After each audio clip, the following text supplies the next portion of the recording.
Hello, everyone. Welcome. It is Tuesday night, and it is time for another NLG show. And Chuck is gone already. He said, "I'm out." All right. Get out while the getting is good. Get out while the getting is good. We're total professionals here, folks. Total professionals. We are. What do I always say? Oh, hold on. I always say. Most professional podcaster on the internet. That's me. All right, what the hell is going on with our chat? Hang on a second. I don't know. I am hearing myself on a delay, though. You shouldn't. Yeah, we are. All of you? Well, I don't hear it now. Yeah, it seemed to stop now. Okay. Just making sure. Oh, you know what? Hang on. Let me see. Make sure everybody else is muted. All right. Everyone else should be muted except for Chris's Man in the middle.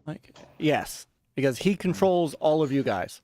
Do you guys do the same process each week? Do you guys have to go through this each time? Because every time I've been on here, I don't know if it's like when you add extra people like us that it throws a wrench into everything. Well, I'm just curious. It does. Okay, no, that's fine. No, it's not just you. Hands out the No. When Geeks with Crash is on. Yeah. Geeks with Crash. I don't know what the hell's. All right, there we go. That looks better. All right, sorry, the chat. It's when it's my job for everything to break as soon as I walk in the room. Well, it's not even when it's we usually don't have 7 people on this show at one time. It's usually up to 5. And I have a whole different setup for when it's 5, and it's all great. But when it's 7, I've got to do this, and then I got to move people around. And then Chuck just leaves in the middle of the intro, and what happened to him anyway? Back's got my back, man. He says it's not me, it's Skype. It is not Skype. Skype, there's nothing wrong with Skype. Nothing wrong with Skype. You've been upvoted, sir. Welcome all to the clown car. Well, it sounds like you all need to learn how to use technology. Chris, Peter, do we have? I'm done with technology when I leave the office, sir. Chris, Peter, do we have these constant problems with Skype? No. No. No. Never. Ever. Say That sounded Never. sarcastic, sir. Never, ever. We never have problems with Skype ever None into of you ever. sound sincere right now. Yeah. Chuck found there was no tab and left. What is up, everybody? Welcome, everybody. We got a full chat room tonight already. Back from the Dead's popped in here. Brother De Niro, Brother Doggy Dog, GUG in the house. Brother Lance. We got Brother Jay-Z, my Maryland brother. He's here for the free beer. Show us where that is. Somebody said somebody's giving out free beer. I feel I gypped think now. I think JD brought some beer with him. I hope you brought enough for everybody. We have the game complainers. Game complainers are here, and great couple of guys. The game complainers are. I know I've hopped into a couple of their streams. They're good. They're good folks. Sweet and Tender Hooligan is here. Brother John is here. Brother John Alvarado from Intellivision is in the chat. Brother Dorkside is here. The real question is John's mustache in the chat? Well, I mean, most of John is the stash. The rest of it's just a host. So Oh, okay. yes. So it's a symbiotic relationship. That's Yes, it is. symbiotic. Yes, it is. Oh my God, that's great. Oh man, Lady Ventress is in the house. Dark Knight Rider Games, welcome Dark Knight Rider Games, and wherever Sister Ventress is, Brother Relic is here, and I thought I saw Brother Mega Myke in here as well. Brother Cameron, I saw him in here. Yep. Cameron Hayes, what is going on? Brother Sean is here. Sean Dell, my man. Brother Hasslehoff is here. There better not be a flamingo on the show tonight. Brother Bryant is here. Chuck is playing Donut Dodo. I can do the flamenco. I'm texting Chuck to see if the mustache is alive and attached. That's right. So, oh yes, thank you, Brother Lance. He said it ain't Thursday, or Tuesday until the original Next Level Gaming show comes on. Congrats on reaching the 285th episode. And Chris and Peter, I tweeted this yesterday. Can you believe this? On Friday, NLG will be 7 years old. Well, at least the channel will be 7 years old. Now it's Friday. Heck. I'm sorry, this Thursday, the 9th. Oh, okay. The 9th. On See, the 9th. If you didn't move it, you would have it on the same I know. But Peter had a great idea that I think we're going to do. Full of great ideas. Well, Keep your clothes on. One of them is like, Peter's like always so quiet, but he's like the least modest one out of your troop. Like he'll just down and then it's just like boom. I mean, what's the greatest celebration than shooting Nazis? So we might do this some is true. Sniper This is Elite 5 This is on true. Thursday. That's a party stream. This is true. Who else we got in the chat before I introduce our panel? Jago, Brother Jago, our Retro Renegade brother. He is here. Had a great time on with Retro Renegades earlier this evening. Always a great group of my fellow gaming brothers. Hey Myke, damn it, I'm invisible. Okay. Thomas Bryant is here. Brother Thomas. Brian F's here. He just popped in. Yep. Brother Brian is here. Chuck ate some Taco Bell. He's occupied in the John. All right. That sounds like Taco Bell to me. I know. Taco All right, Bell. so we have some great guests on tonight, Chris, Peter. These are our friends, our brothers. Many of them Gamers United Guild. One of them we got to get into the Gamers United Guild very soon. That's right. One day. One day we'll get Chris in. But starting to the left, my brother from Retro Roots, Geeks with Cash, Brother Nick. What's going on? I'm here. I'm still sort of on my break. You guys said this was important, so I'm here. And trying frantically to try to get something going on my break. Just not really been a break because I keep getting every time I leave, you suck me back in. Well, because we love you and because you can't Put leave. it that way. We tried. You tried. You tried. And you and you realize this does of course mean you'll have to be on Amico Forever tomorrow because I know. Yeah. I know, I expected. However, Chuck, I'm off the rest of the week, so I have some time earlier in the day to try to get things done. So hopefully I can start my channel back up closer towards the end of this month. I don't want to slip into July without doing something on the channel again. So I'm going to start things up probably towards the tail end of this month. All right. I'm going to try calling Chuck again. Oh, Chuck dropped off. All right, hold on. Let me try calling him again. That's why I couldn't see him. I went over to the Skype and I'm like, all right, wait a minute. He's gone. So hold on. Let me see if I can get him back on. He should be able to make it on.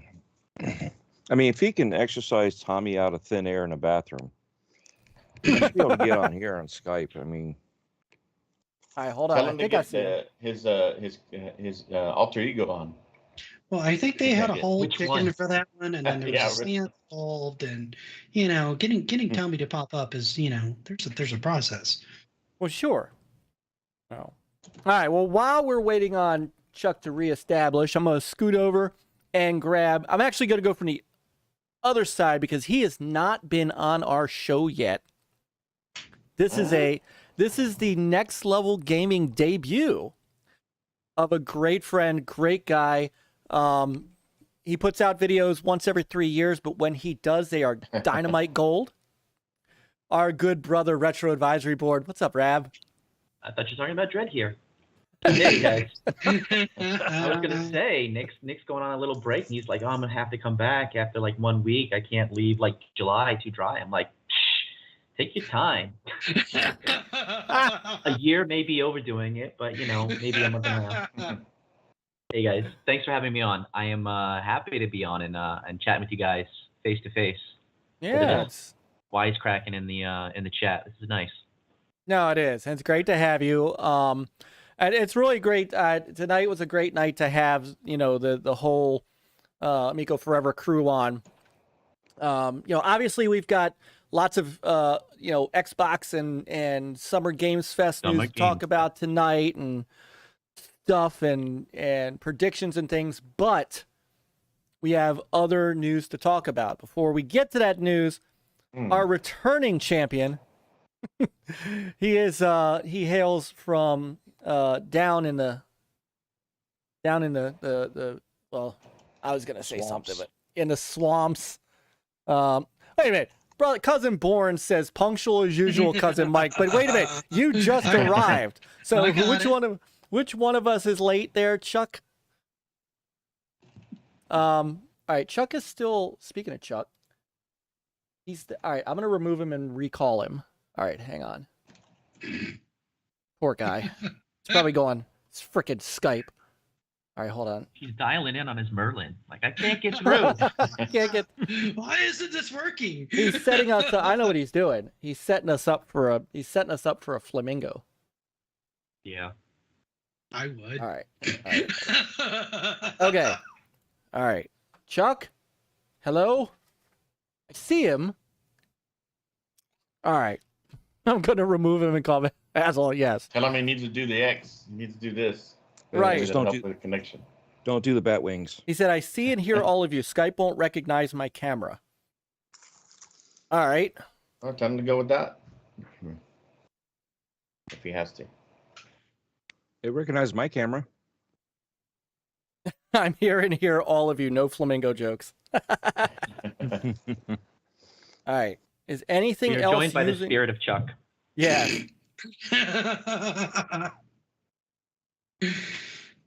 We are consummate professionals, people. Yeah. Dread, what's up, man? Oh, man, I'm here. It's been a while, but I'm here. It's great. Welcome to the new Thursday. That's right. That's right. I like it. So, yeah, we're going to have a good time. Absolutely. I'm just going to keep on throwing those little one-liner little jabs out there, but ignore me. No, it's great to be back and actually see the friendly faces from before and be able to talk with you guys too, as opposed to reminiscing from a year ago and trying to type away real fast while you guys move on to the next subject. So, it's gonna be a great night. Great night. Yeah. No, it will. And as soon as we can get Chuck kind of up and running here, we'll of course we'll get him in and he's lining up like he's trying to talk. But... No, can you hear me? Yeah. There he is. Hold on, we've got. Can you guys hear me? I can't Who's now. this? I gotta see you guys. Hold on. We have I audio. can't see you though. He's from the great beyond. Come to the light. He's from the great beyond. Good Lord. This your You first guys time can on the hear me, podcast? What did Art Big Fall do to you? Where are you? Art, can you tap once if you're okay? You could finally hear me. Okay, well that's fun. Let me try unplugging my camera. Because all I did was unplug the phone. Try We can hear him just like blinking. 5 minutes ago. Yeah, try What's up, blinking if brother? you're okay. What's up, brother Jesse? Well, since Jesse's we in the can't chat. see his video, blinking wouldn't really help us. Said, brother Myke, why did these PlayStation fanboys think Elder Scrolls 6 and Minecraft 2 is exclusive to PlayStation? I have not heard that at all. And when are you going to have me on? When do you want to come on, Jesse? We got to get you on here. I give up. Hold on, wait. All right, well, playing the part of Chuck is a big S. Like on my side, it's like my avatar, and I can hear everyone. Like this whole time, I've heard the whole show, and it's just like no one could hear me. Like Skype is awesome. I can't wait for me to switch to Skype because it's such a great platform. Have you gone to the video settings? Yeah, go to video settings. Dude, I've went to everything. Like I have the camera. Like right now, there it just came on. See, Whoa. you're welcome. We can see it, You're welcome. Chuck. Wow, I love Skype. I couldn't All right, so- recommend it more. So we've lost the Skype Chuck sponsorship. disappeared. Taco Bell is out the door. Taco Bell. Who's left? And Go Game Go. Jeff says you don't see these technical problems on Go Game Go. I'll Now tell you, listen, you. Exactly. They use StreamYard like normal people. Oh my God. The only Oh, my sponsorship we have Lord. left is Sherman. Yeah. And these wonderful beer koozies available nowhere.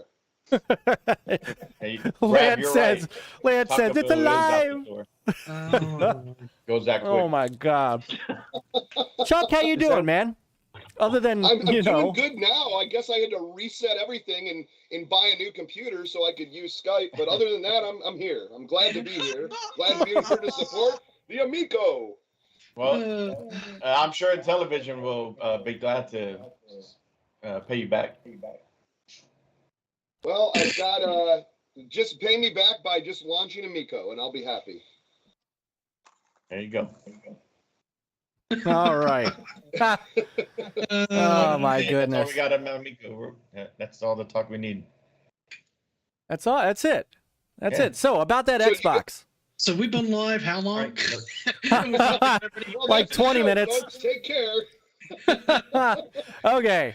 So Well, I don't see no topics, so just predictions. So, right. Still We don't intro. do topics here. okay. Oh yeah, there's topics. We don't do topics. Wait, we have topics?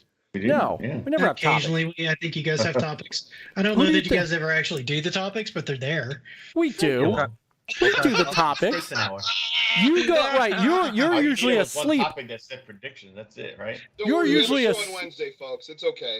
I'm just joking. Wow. Enough ripping on the Skype and the show. Wow. Go for it. So actually, his channel is down in the description below. Chuck, Nick, Rab by extension, and One Day Dread, all part of the Gamers United Guild. So, all good people, all fun-loving, good gamers. We all get to talk about a whole bunch of things. One of my other favorite things, besides NLG, of course, being with my brothers Chris and Peter here, is being with Nick on Mondays, every other Monday, to talk retro, to stretch out my retro roots, as it were, as it's called. Yep.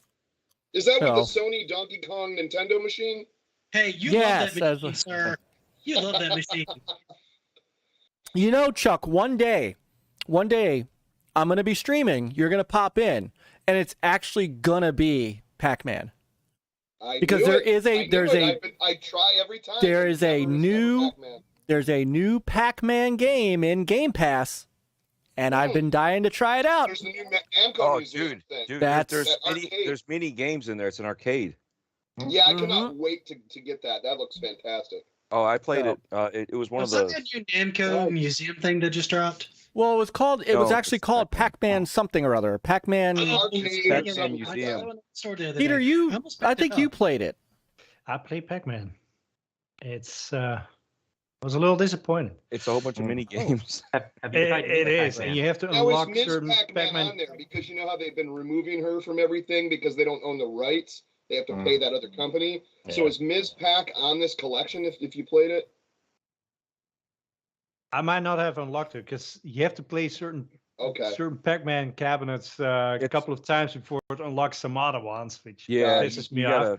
And then the controls are a little hokey. Mhm. It's like, Oh no. Well, yeah, you don't have a joystick. It's kind of trying to do an analog with that is pretty harsh. Yeah. Why does DJC sound like he's talking into a Mr. Microphone? Look, let him be. This is His Skype is Well, I was going to say, connected should on I the check string. my mic? There I am. Okay. This might be the best. This might be the best you get from him. Yeah, well, Hold on. How's this sound? Oh, much better. Oh, I'm back. Well, now I got the actual blue my snowball microphone hooked up. I'm figuring it out, folks, as we go. upgraded from the king can on the string. At the end of 4 hours, he will forget everything, and then we'll reset back to start. I won't remember Oh anything my after God. He's gonna like Skype so much he'll be using it for tomorrow's show. He'll forget and using it. I think I'm sticking with the StreamYard, but that's okay. No All harm, right. no foul. It's okay. It's all right. You guys, I don't come into StreamYard and dog your shit. All right. Because it works. There you go. John says GJC Game Studios gets better as the show goes on, like a cheap wine. See? Like It's a thing all of 10. because all the stuff in this fantastic koozie now available nowhere. Nowhere.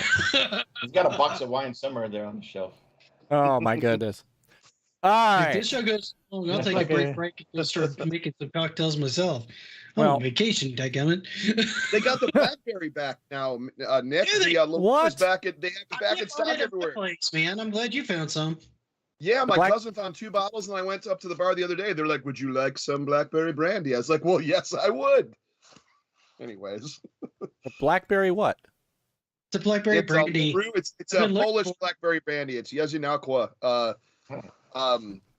It's just a blackberry brandy. I just love the taste of it. It comes from Poland, but it's cheap, but it's really good tasting, and it's 70 proof, kids. How is it compared to prison wine? It's You mean simple, hooch? it's just a little more filtered through an extra pantyhose. Nice. Holy shit. That gives it that extra punch. Wow. Prison wine. Right on Don't the even chin. miss I all the don't packs of smokes you give up for it. Yeah, Oh yeah, my it costs you a god. carton of Winston's. There you go. People still smoke those? I don't know. I It's just had a Winston- pub sign 'cause I it's sell a lot of like- man cave stuff, and I had a bar pub sign of a Winston cigarettes. Winston. It's like Yeah. my it's like what it's like when my mother smoked. She smoked Virginia Slims. Slims. There you go. You know? Oh man. That was a primary cigarette for like a lot of It women wa- in oh, the it 80s was. and 90s. Yes, it For was. some reason. Yeah, everybody was smoking them back in the 1982s. In the 82s. Oh, thank you, Dorkside. Hey, Nick did a drunk stream. That's right. I got drunk and did karaoke. Like I can't see the chat because I'm afraid to open another window. Like all of Skype will crash up me. So I can't see the chat. So hello everyone. If you're saying stuff, I'm like I don't know. Yeah, you be glad you don't know what they're saying. Oh, okay, is it bad stuff? No, Oh, it's shut bad. up. Good. It's bad. Stop. Leave him Naughty, alone. naughty. Can you stop? What? Dread causing trouble. Dork said, "Do you still use MySpace as well? I figure since you're into Skype, you might also be a MySpace fan." There you go. I'm gonna time you God, I out, haven't- Dorkside. More I of a think I Netscape still guy. have an account on MySpace, but I forgot my password because. So it's just on there someplace, but it's I mean, it hasn't been updated in 20 years or Hey, whenever help. that went down. Yeah. Jesse When I went says back it. to mine, Windows they running deleted around. everything. Hold it down. Oh, speaking of which, how is that Donut Dodo game? That is awesome. I saw the. I enjoyed that. It was like a cross between Burger Time and Popeye, little Donkey Kong in there, but like the graphics, yeah, just had like mid to early 80s graphics. Like, I don't even know what to call it. I don't know if you call it 8-bit. It'd be more arcade style graphics, but it just, oh my God, it just, the little character was like, yeah, like it was like Dig Dug's Popeye, Donkey Kong. It was like everything mixed into one game. I only got into 3 levels, but it was absolutely amazing. So guys, I finally got Steam. I get it now. Finally. But did you hear in the video? I'm like, I gotta talk to Nick. I gotta talk to Nick to find out why I'm getting latency through OBS while I'm recording. Brother Mav is here. Video today. I automatically have to just talk to Nick. I'll have to check it out. We'll Really? look at it. It's I don't know why it's you need settings. latency. It was weird because all it was screen capture, and it looked fine when I was playing it. When I like uploaded it, I'm like, oh my God, there's like a lot of freezing like latency, and it's going like it's like flashing around. I'm like, that's weird. It's only on the Steam one though, not on my other captures, because I do like Intellivision and Nintendo Switch and everything else, and it's fine. Brother Mav, I'm just living in hype mode. Yes, there is a lot of hype. It's coming week, that is for sure. Yeah. Gaming. It's gonna be a good summer for gaming. Oh. All right. Oh yeah. So we've gone a half hour. We may as well. We're all here, kind of. We're all here, kind of. So, Sister Caitlin is in the house. Lots of problems, but. Oh my goodness. Okay.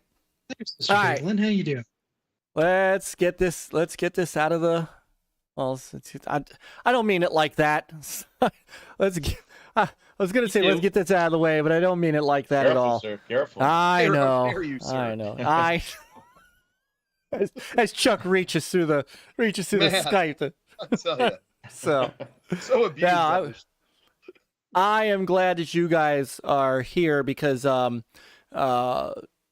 so about I don't know what, a half hour ago, 9:17.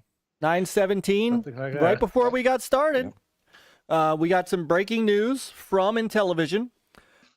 People have been asking questions and wondering why Intellivision hasn't said anything, and it's been since March, and so it has caused, as we all know, speculation abound, and so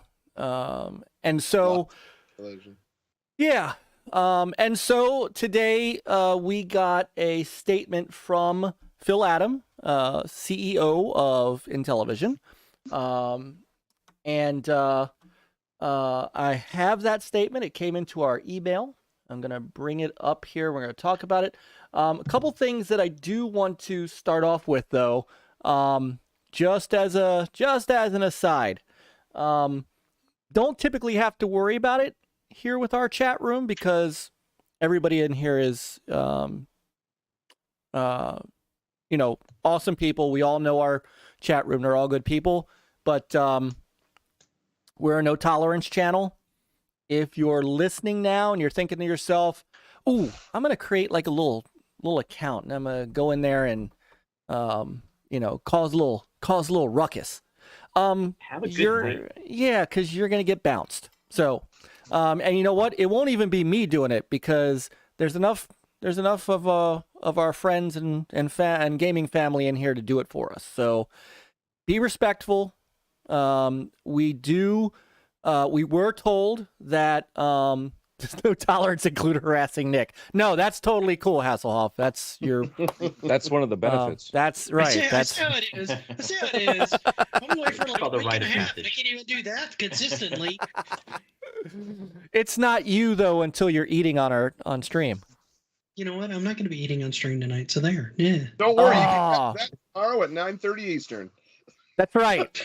That's right. Amico forever. Right. So I wanted to say that.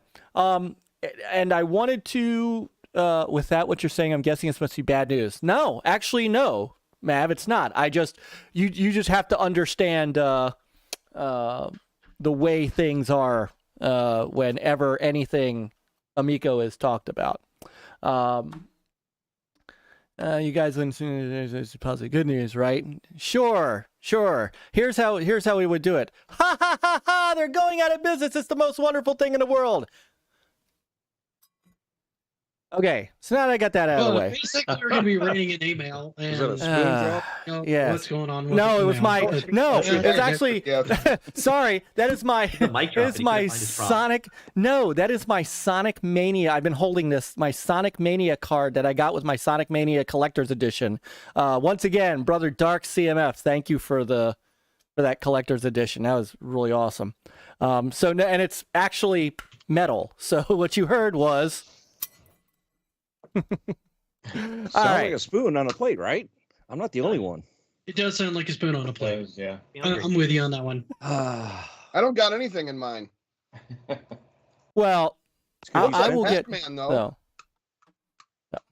All right. Let me bring it up. For starters, and we'll just get this out of the way. No, it's not Chapter 11. Nobody has. Oh, sorry, wrong one. There's my Sonic Origins. Nobody has. You would know. Hold on, let me get the right frickin' browser up. You would know if they did because that's a public knowledge thing. So,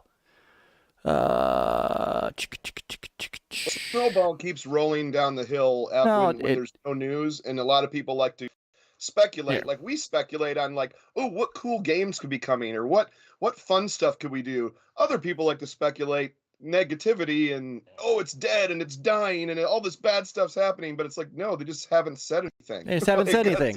And guess what? If you know anything about Microsoft and Nintendo, especially Nintendo and Sony, they don't tell you shit. They don't and they don't have to. The fact we're even getting this, and let me get this into a way that's not covering half review up. The fact that we're even getting this is more than you get when you are. I mean, I've been around this for a long, long time. As a game journalist, I've done this for years. You don't get. Phil Spencer doesn't put this shit out when people are upset, and certainly Jim Ryan, all he does is go on interviews with Game Biz Daily and those kind of things and give happy-go-lucky things. So, they don't have to tell you guys anything, and I think people need to understand that. The fact that we're getting a statement, you guys, we're consumers. Nobody in this room except for Chuck is an actual investor in the company. Chuck is. The rest of us are consumers, right? So, and even Chuck doesn't even count on that because it's profit sharing. Right. Necessarily. So that kind of communication. He just needed someone to hold his bills. Well, yeah, okay. Exactly. So we don't get emails from these other companies. Every once in a while you get like a Nintendo Treehouse, and maybe in a Nintendo Treehouse you might get something, but otherwise it's, hey, check out these games. So, Matt, throwing out something on Twitter, you got to remember, is not the same. It's just, he doesn't divulge company secrets to where they were, where they are financially, right? They don't do that. That's not what he does. Sony doesn't do it. Nintendo doesn't do it. None of these people doing that. So just getting that out of the way. Different ball game. I mean, you're talking about a $2 trillion company and a $100 billion company and a $50 billion company and a $1 million company. I don't know how to. All right. Well, look at it this way. My company does not divulge anything. Even us that are we're just peons. So we don't know anything. I mean, I bought a device that my company makes, and guess what? They stopped making it. They stopped supplying it. And now, 2 years since they've stopped making that and supplying tech support for it or any kind Daddy of support, J. they pushed out another one, a different type, and it's the same difference. They don't have to tell you anything unless you're actually a true investor that, have your money in there. The rest of it is just fandom, So Right. whether or not it's a spin, it's always a spin. It's just what they want you to know. And then morons go out there and they spin their narrative to what they want. Okay. It's like someone going to the hospital because they have an ailment, right? And these are the idiots that go out there and go, I hope you come back out in a body bag. And this is like a person, right? We're talking about a product, and this is the same mentality. We're all like, hey, I hope everything speedy recovery. People are saying prayers, people are saying thoughts, this and this and that, right? We're on that same page of, hey, I hope everything works out. Yeah. Not, I hope you come back out in a body bag. That there's the difference is the mentality of people on what companies are doing. They think it's like their own private game. It's not a game. It's people's lives that are on the line. You don't start a business and hire all these people and then say, guess what? We're out of money. Because we told everybody everything that we're doing. We gave away all our industry secrets on how we got here, all this stuff. They've hired on people that have been in the industry, also new people that are learning the industry. So there's a lot of stuff going on, and it's not just, well, we're going to spin it so you guys can just buy everything and this and that. No, they're going to spin it so it's appeasing to want something and want to buy it and want to support it, and if they didn't believe in it, those people that were employed would have left also, because they would have been like, hey, this is a sinking ship. Okay. So morons posting on Twitter, they're morons. Yet again, it's hey, look at me, look at what I'm doing. I'm saving your life, but I'm wishing you death. Right. You see, why do these people have followers? Why do people fall for this stupidity? I don't get it. Well, I mean, I can explain to you, but that's just going into the no, exactly. the, But the drama zone of YouTube that I don't really cover. Right? It's insane, this topic, as we all know. Yeah. Yeah, and it's a delicate dance that I think Intellivision has to do to try and get some level of interest and support to be able to show that this console can stand on its legs and divulge some of what they want to work on. And they've definitely been guilty of, as Dorkside said, saying too much in the past. Mm-hmm. And now they've kind of gone on the other end of the pendulum of saying not enough or saying nothing during quiet time outside of revealing what the packaging would look like. So in that void, you have a lot of people that have taken an interest to this, and some of them are very convinced of what Intellivision is trying to do, is pull the wool over people's eyes and scam people and make a run with people's money, and others are waiting to kind of see how it plays out, and there's very little middle ground.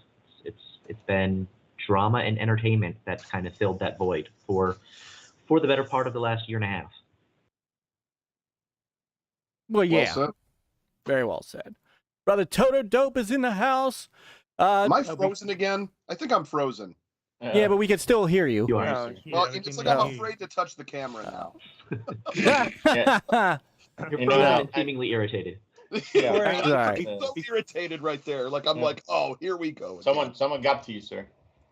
So for those of you guys who haven't actually touched the email, we should probably cover that real quick. You don't have to read the full thing, but you might want to at least give a rundown on it because it's kind of lengthy. No, we're gonna go through it all. And folks, hold on. Hey, chat, I'm gonna say this one more time. Yeah.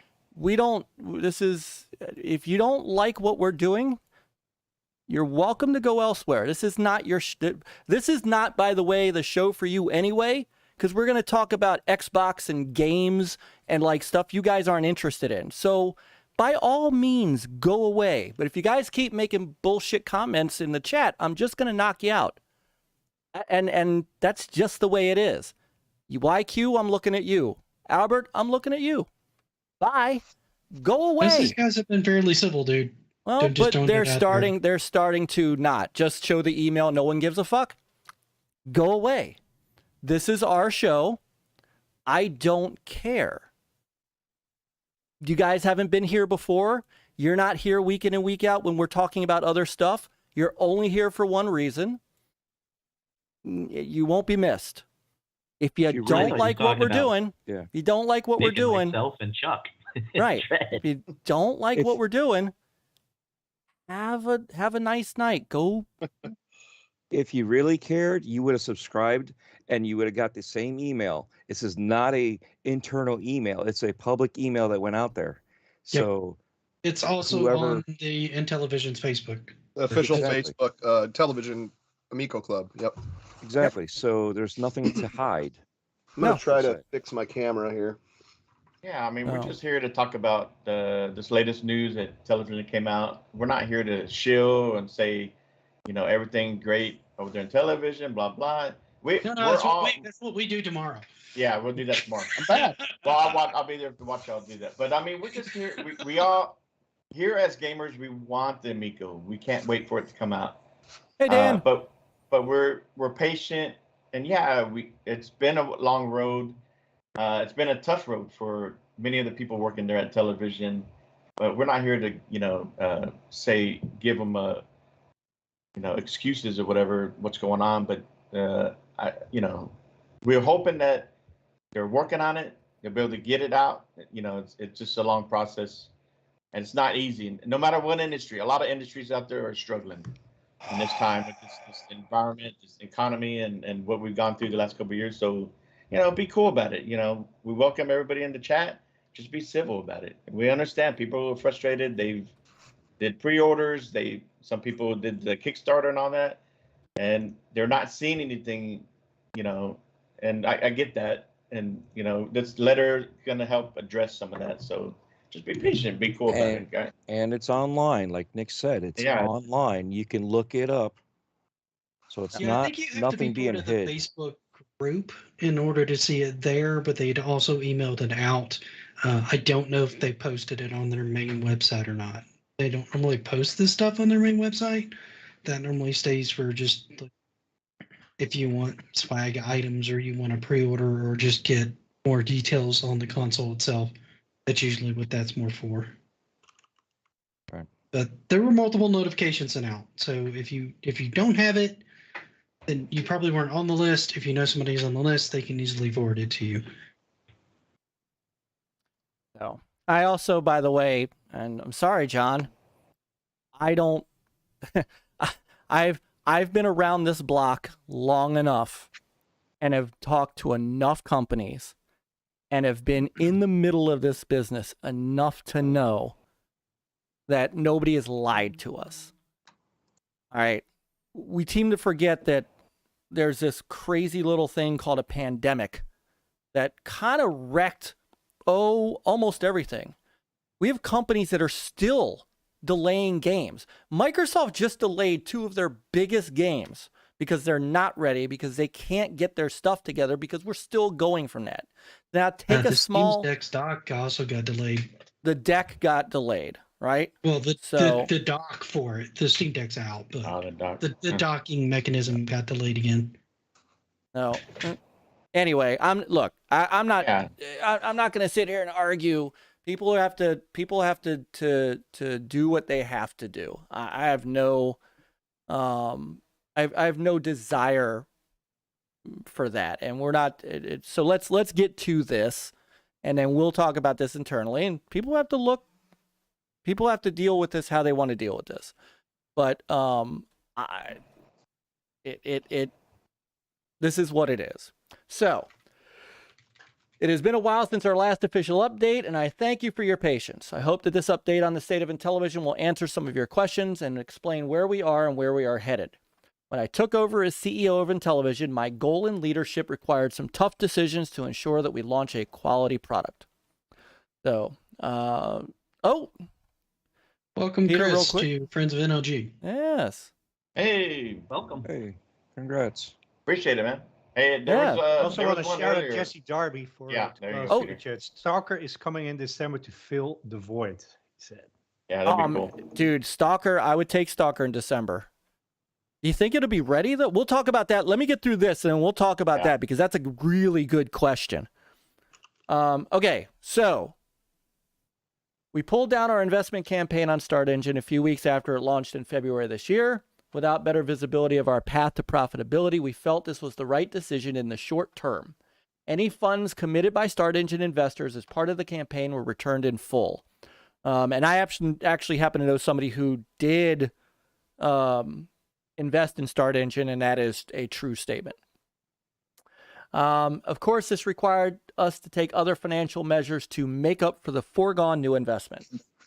So that, by the way, and I have confirmed this, despite anything that was said today, does not include a Chapter 11 bankruptcy. So just FYI. There you go, everyone. There is. Again, as I said earlier, narratives that people post out there to confuse everybody else. Well, to be fair on this one, it came from bad information from somebody who got baited into giving it. So, but that's all I'm going to say about that. Number 2, we have dramatically reined in operating costs, which unfortunately required a significant reduction in staff. Our resources are focused on engineering and testing to ensure we have a quality system, as we cannot succeed by producing anything less. So we got you, Jesse. We read the, Peter just read it, unless you did another one. Hold on, let me see. Was that the only one?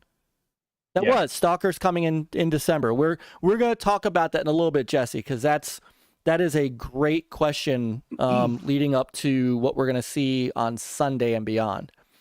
So, yeah, Mav, they laid people off. They had to. It is layoffs. It's layoffs. Reduced from full-time employees to part-time contract work. Yeah, it's kind of. And other businesses just dropped people entirely because they couldn't afford to keep them on. They were positions they didn't need at the time, or positions they couldn't afford at this time. And so to keep the business afloat and to keep things running and to push forward to completion, they let people go.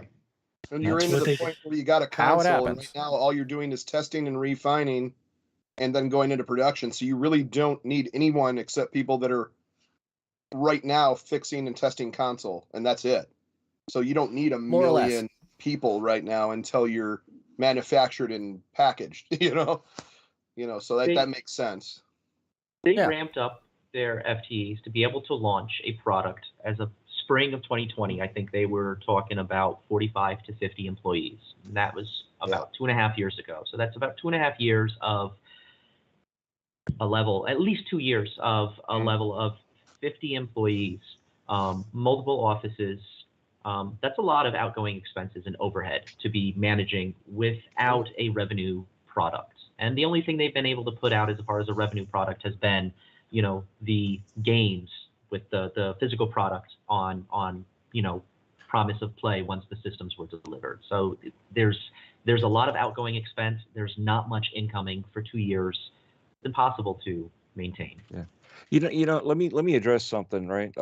We're being asked why we're defending, okay? And it's not that we're defending, it's the fact that we're trying to explain to people because they keep on accusing. And when you start accusing stuff and we're trying to straighten out the facts, it seems like you're defending. And this is what happens every single time. We have these people that derail the conversation from where it should be to talk about the pros and the cons of what is going on. You see, and you have this stuff, and then it seems like we're defending. And it's like, no, nobody wants to, defend somebody losing their job. It's just the cost of doing business, and people forget that there's stuff going on outside of our control, and we will never have control on these big companies, and these guys are the little guys when it comes to this. Well, I think the pandemic threw a wrench into everything. Exactly.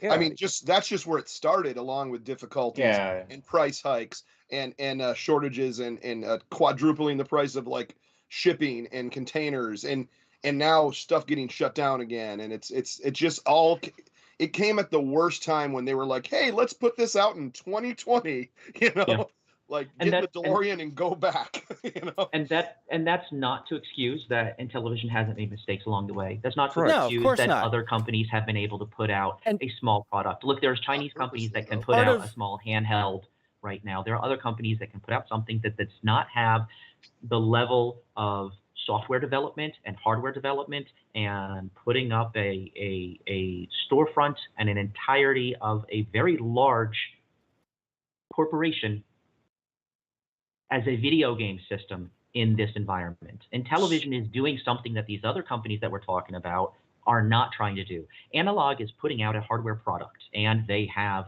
a revenue stream for quite a while. You know, Evercade has put out a small emulation device that has a custom that has a custom user interface and has hardware for software. It has physical products, but it's not that different from other stuff that exists. This is quite a bit different. This is quite a big step. Nintendo, Sega, Microsoft, Sony all struggled to put out video game systems when they were new kids on the block, and they had a lot of money to do it. So what we're looking at isn't done that often. And I think, you know, to be able to say like, oh, well, other systems have been put out in this, we're using the pandemic as an excuse. Yes, we're using the pandemic as an excuse. This pandemic has screwed over a lot of companies. I've sat on the boards of companies that have gone the way of the dodo because of the pandemic. I've consulted with a number of companies that have disappeared because of the pandemic. This has been a very disruptive force for a lot of industries and companies out there. And I think we can acknowledge that Intellivision has made a lot of mistakes, but I think we need to acknowledge that they are struggling to put that out in this current atmosphere. I think there's two sides of this coin that should be looked at. My IT company lost clients over this, so that's, you know, it happens, and to an extent, a lot of, you know, some of those mistakes they made in keeping open, you know, I think they would say keeping open a couple of offices they didn't need, right? Having staff that they kept on through losing a year of revenue. All those things led to, well, you know, the bottom line is they've reined in operating costs. They had to significantly reduce their staff. Their focuses are on exactly what they're on, having enough people to launch a quality system. So you mean to tell me Soulja Boy can put out consoles and handhelds without having any issues? Oh no. So the third one, which is something. Soldier dollars. Oh yeah. Yeah. What about the KFC console? Huh? I Where is that thing? so I need my freaking air interested fried in. chicken. I really wanted that thing too. Man, I was gonna eat burritos while it was looking like a legit system too. We all got rickrolled on that one. You know, the greatest console while you're playing video games. I don't know how legit that is, but it was interesting. You know, the greatest console I had, and it was awesome because I had the controller in my hand, but the console itself was so invisible. It was called Stadia. No, nobody bitches about that anymore. Yeah, that's kind of funny. No, and I'll actually, Brother Yobi, Peter, we have a Yobi sighting. Yobi. Yeah, Brother Yobi, Friends of NLG, says GOG is in the building. Peace, love, life to the panel. Fried chicken and controllers don't mix. I feel like they can, sir. You're just I think they could. Yeah. Have you never, Scepter? Have you never had fried chicken and tried to play Halo before? Come on. No. Always do. Yobi said. Yobi said. Excuses for missing all your. Always use your friend's controller though. That's right. Yobi said. Fuck Stadia. That's why. Oh my God. I have an easier answer to some of these questions because we're gamers. So I really don't care what anybody. I honestly don't. I've said this before, and Nick, you've kind of hit me for this, but I'm going to repeat it. I don't care what they think. I hate the way you phrase that, man. Well, there's so many better ways to phrase it. Oh. And that's why I hit you on it. That's the only reason I hit you. It's not the context of what you're saying; it's how you say it. It comes off more hostile than it needs to. That's all. Well, just trying to get you to be better in your delivery, sir. It is. It is the way it is. We're gamers. So I really don't care what other people's issues are And I really don't honestly care. Again, I'll take, lots of fakers in this stream I see, deuces. Well, bye, Big Retro. Go away. Go elsewhere. Go be miserable somewhere else while we're here enjoying and celebrating games. That's the bottom line. We're gamers. I think this is the first time I've gotten to meet Big Retro Show. He got some okay points. He's just... But it doesn't, and I don't care. I really don't. Again, these are people that weren't here before. They won't be here after. And as soon as we start, as soon as we start talking about Xbox and Summer Games Fest, you watch how many of these people are still going to be here. They're not. I'm sure. I mean, it's the Amico. It's a hot topic right now. It's a fun one to bash on, and it's fun to come into chat and laugh at people that still want to see the thing come out, because it's the popular thing to do right now. And that's fine. It wouldn't be the first time I've been laughed at. It won't be the last time I've been laughed at. So, it is what it is. It's fine. This is not the show for you guys. Go elsewhere. Number 3, we are working with game development partners to license classic Intellivision intellectual property IPs for publication on other systems, other platforms. Sorry, let me look over here where I've got it larger, because I am getting old and I can't see anymore. These licensing deals will help fund continued development of Amico. A broader distribution of Intellivision classic IP will also help raise awareness of Intellivision while not directly competing with Amico because of Amico's unique controllers and family-focused gaming adaptations. Many people in the retro gaming community have embraced us because of our family focus and the fact that all of our games, including retro titles, are adapted for group play. While Amico's broad catalog will continue to include retro titles, our mission has been and remains cross-generational in-home family entertainment.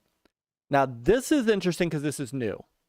So this is basically the Atari VCS method. The model, right? Put their games out on other systems where this has the difference is that, so I have a VCS, right? So I've got my VCS. VCS is, I love it. It's great. I've been doing a lot of emulation on it. I've had a VCS since 1979, so cool. Well, I've got some Atari 20s. Content for that? Yes, they are. I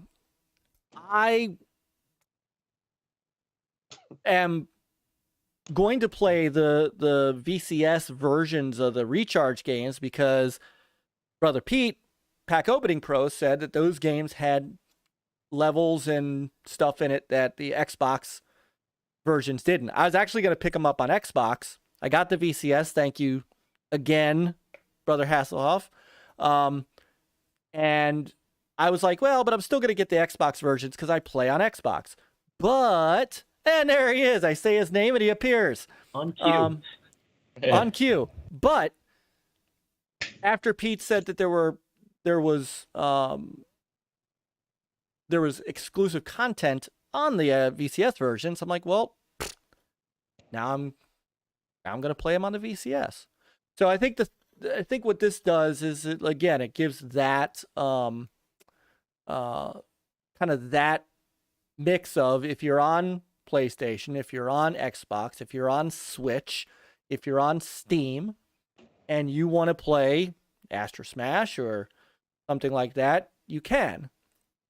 What the Amico versions will give you will be the controller, the touchpad, I don't know what I don't know if they're going to mess with the player base or, 4 players on the Amico. Maybe it's only 2 players on the Xbox version. I don't know.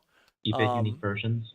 Right. So you'll get the uniqueness, but like VCS, right? I mean, if they confirmed that they're bringing the newer. I thought it was just classic.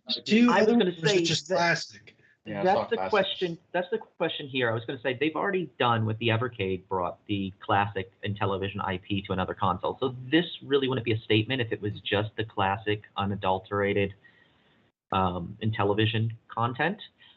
I think this is probably hinting at the fact that things like, I don't know if it's Astro Smash, I don't know if it's biplanes or skiing or some of those other licenses that were on the original Intellivision that are being remade if they're looking at putting those remakes onto other systems. That, I think, is possible here in the way this is worded. Not quite sure.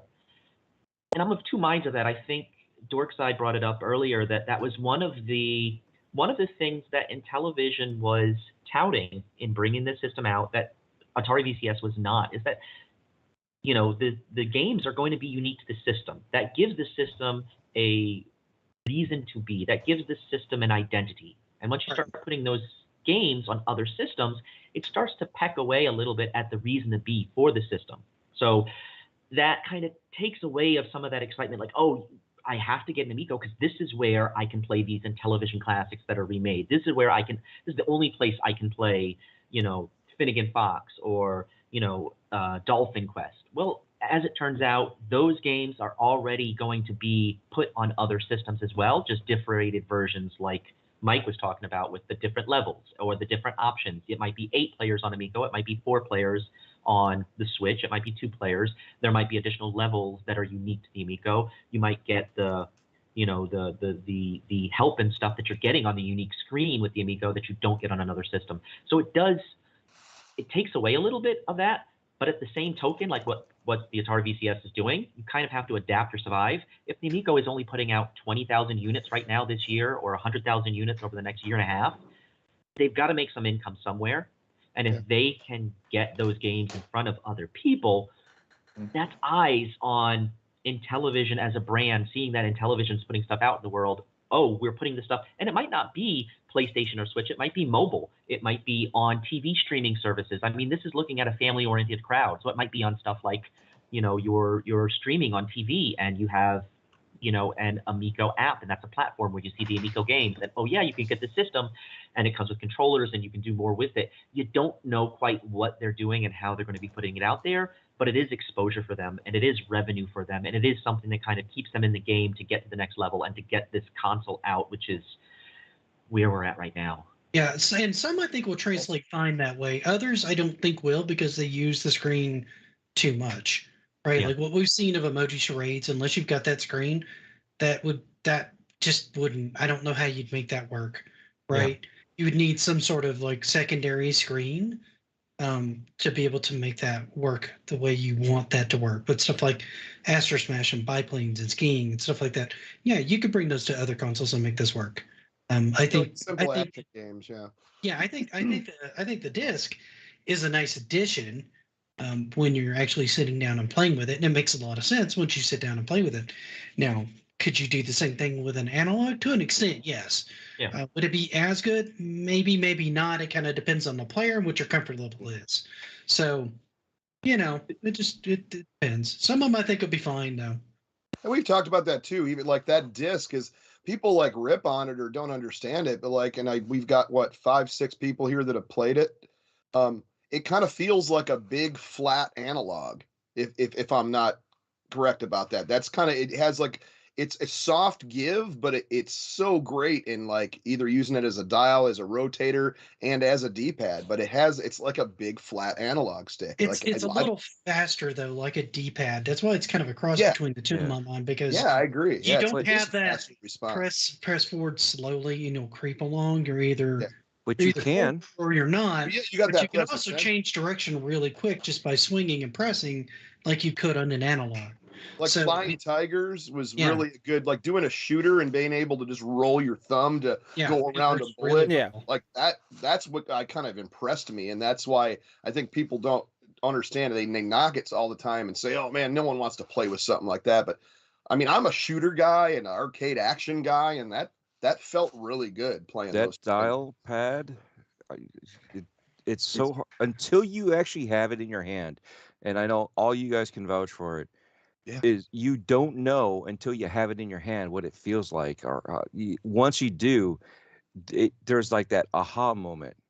Yeah, it will not make sense until you play with it. That controller, 100%. It does, and we've said this till we're blue in the face. It will not make sense till you try it.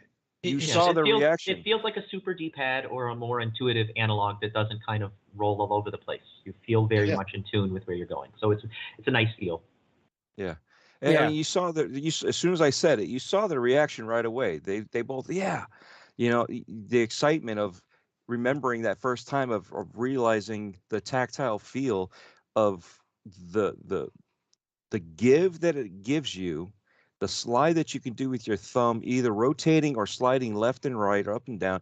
There is no grip, but there is grip. It's just such a weird way to try to explain something, but until you get your hands on it, there's nothing we can all say that will make you understand how it feels, and it feels good. And I feel like that defines the console. Either you're going to play it and you're going to like it, or you play it and you're not going to. Exactly. And no one's forcing you to like this. That's the most insane part. Just because we've played this game or games, and had these controllers in our hands and played the variety of games at the events, and we're hyped about it. Nobody's saying you have to be hyped about it too. Nobody's saying you have to buy this. No. We're saying it's fun. No, and that's the thing. Opinion. Right? I had fun with it. That doesn't mean you will have fun with it. Correct. And no one is telling anybody, because we're interested in it and because we want to have it and because we want it to come out, that you guys all have to run out and pre-order it. I've not said a word to anybody about, oh, you should go pre-order this thing. I thoroughly believe you should wait till it comes out and check it out. Well, except for you, Peter. I told you to do it. Yeah, I have. I have Chris, not I given think I told anyone a recommendation to go buy physical games or to go pre-order an Amico. I think their original plan of putting kiosks in malls or getting this out in the community and having people play it and feel for themselves and make their own decision is the right way to go about it. And while that doesn't really give them the funding they need, I think people need to see what it is about this console they might like.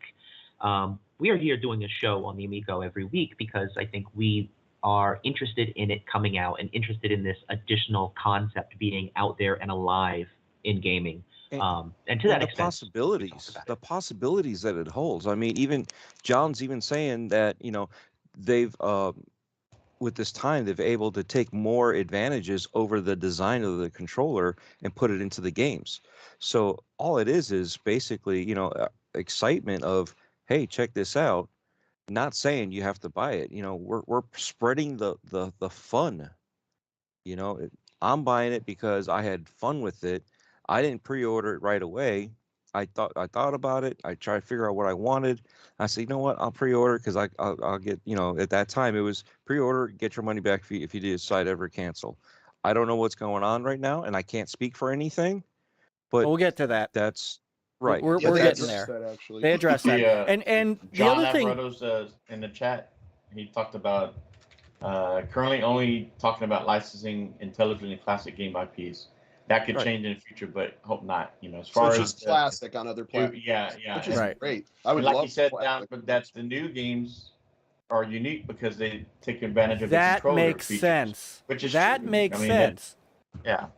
So who was it who was asking me earlier? Somebody in the it was either in the chat or somebody asked earlier about updating Intellivision Lives, and I apologize, whoever it was.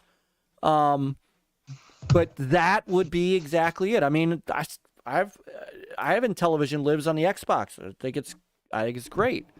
I will say that the difference between playing it with an Xbox controller and playing it with, let's say they bring, and this is something that appeals to me as a retro gamer, if they bring, and they've talked about bringing those classic Intellivision games to the Amico and putting the overlay digitally on the controller, that to me is infinitely better than trying to use the Xbox controller to get to those buttons. So, hey, what's up, brother Thumbs? And Camaro, what's up? So, now Thumbs is good. Thumbs good people. Thumbs is welcome. Good thing you said something. No. Thumb is well, hey, but let me clear up. Thumb is not a fan of this console. He's never been a fan of this console. He's got valid points and valid complaints about the console. He's never toxic. He's never hostile. He just He doesn't care for it. That's fine. And Which that's is fine. There's nothing which wrong is with that. I perfectly love okay. everyone. Perfectly okay. Not the flamingo. Yeah, not Except the that flamingo. dark flamingo. So, and that's what I think the funniest part of all this is with the you know, the people that come in and not just, I mean, it's just a little bit here, but you know, I know they hit you guys hard on Wednesdays. Why No, I mean, spend the they're energy? usually pretty civil. I mean, as long as no one's attacking or like cussing out and calling people names, like I understand criticism and I welcome it. I don't, you know, I'm fairly fair with that. I mean, there is people that'll come in there just to, you know, but I mean, I haven't banned people probably in a couple months. You know, like we've had a fairly civil show on Wednesdays. Good. You know, Yeah. Well, yeah, and Well, you and have. I here's- mean, you here's the have. Well, Here's now the you bring that up. Good luck tomorrow. Well, Right. here's the thing. I mean, tomorrow they'll be telling me nasty stuff and telling me to go to hell, and then I'll ban you. But I mean, you know, if you're just grumpy about the situation, I understand. Just keep it civil in what you're talking about. But Yeah. you know, I understand that and we do need to get to that because there's a big concern addressed in about the refunds in this update. Yes, yeah. I'm getting.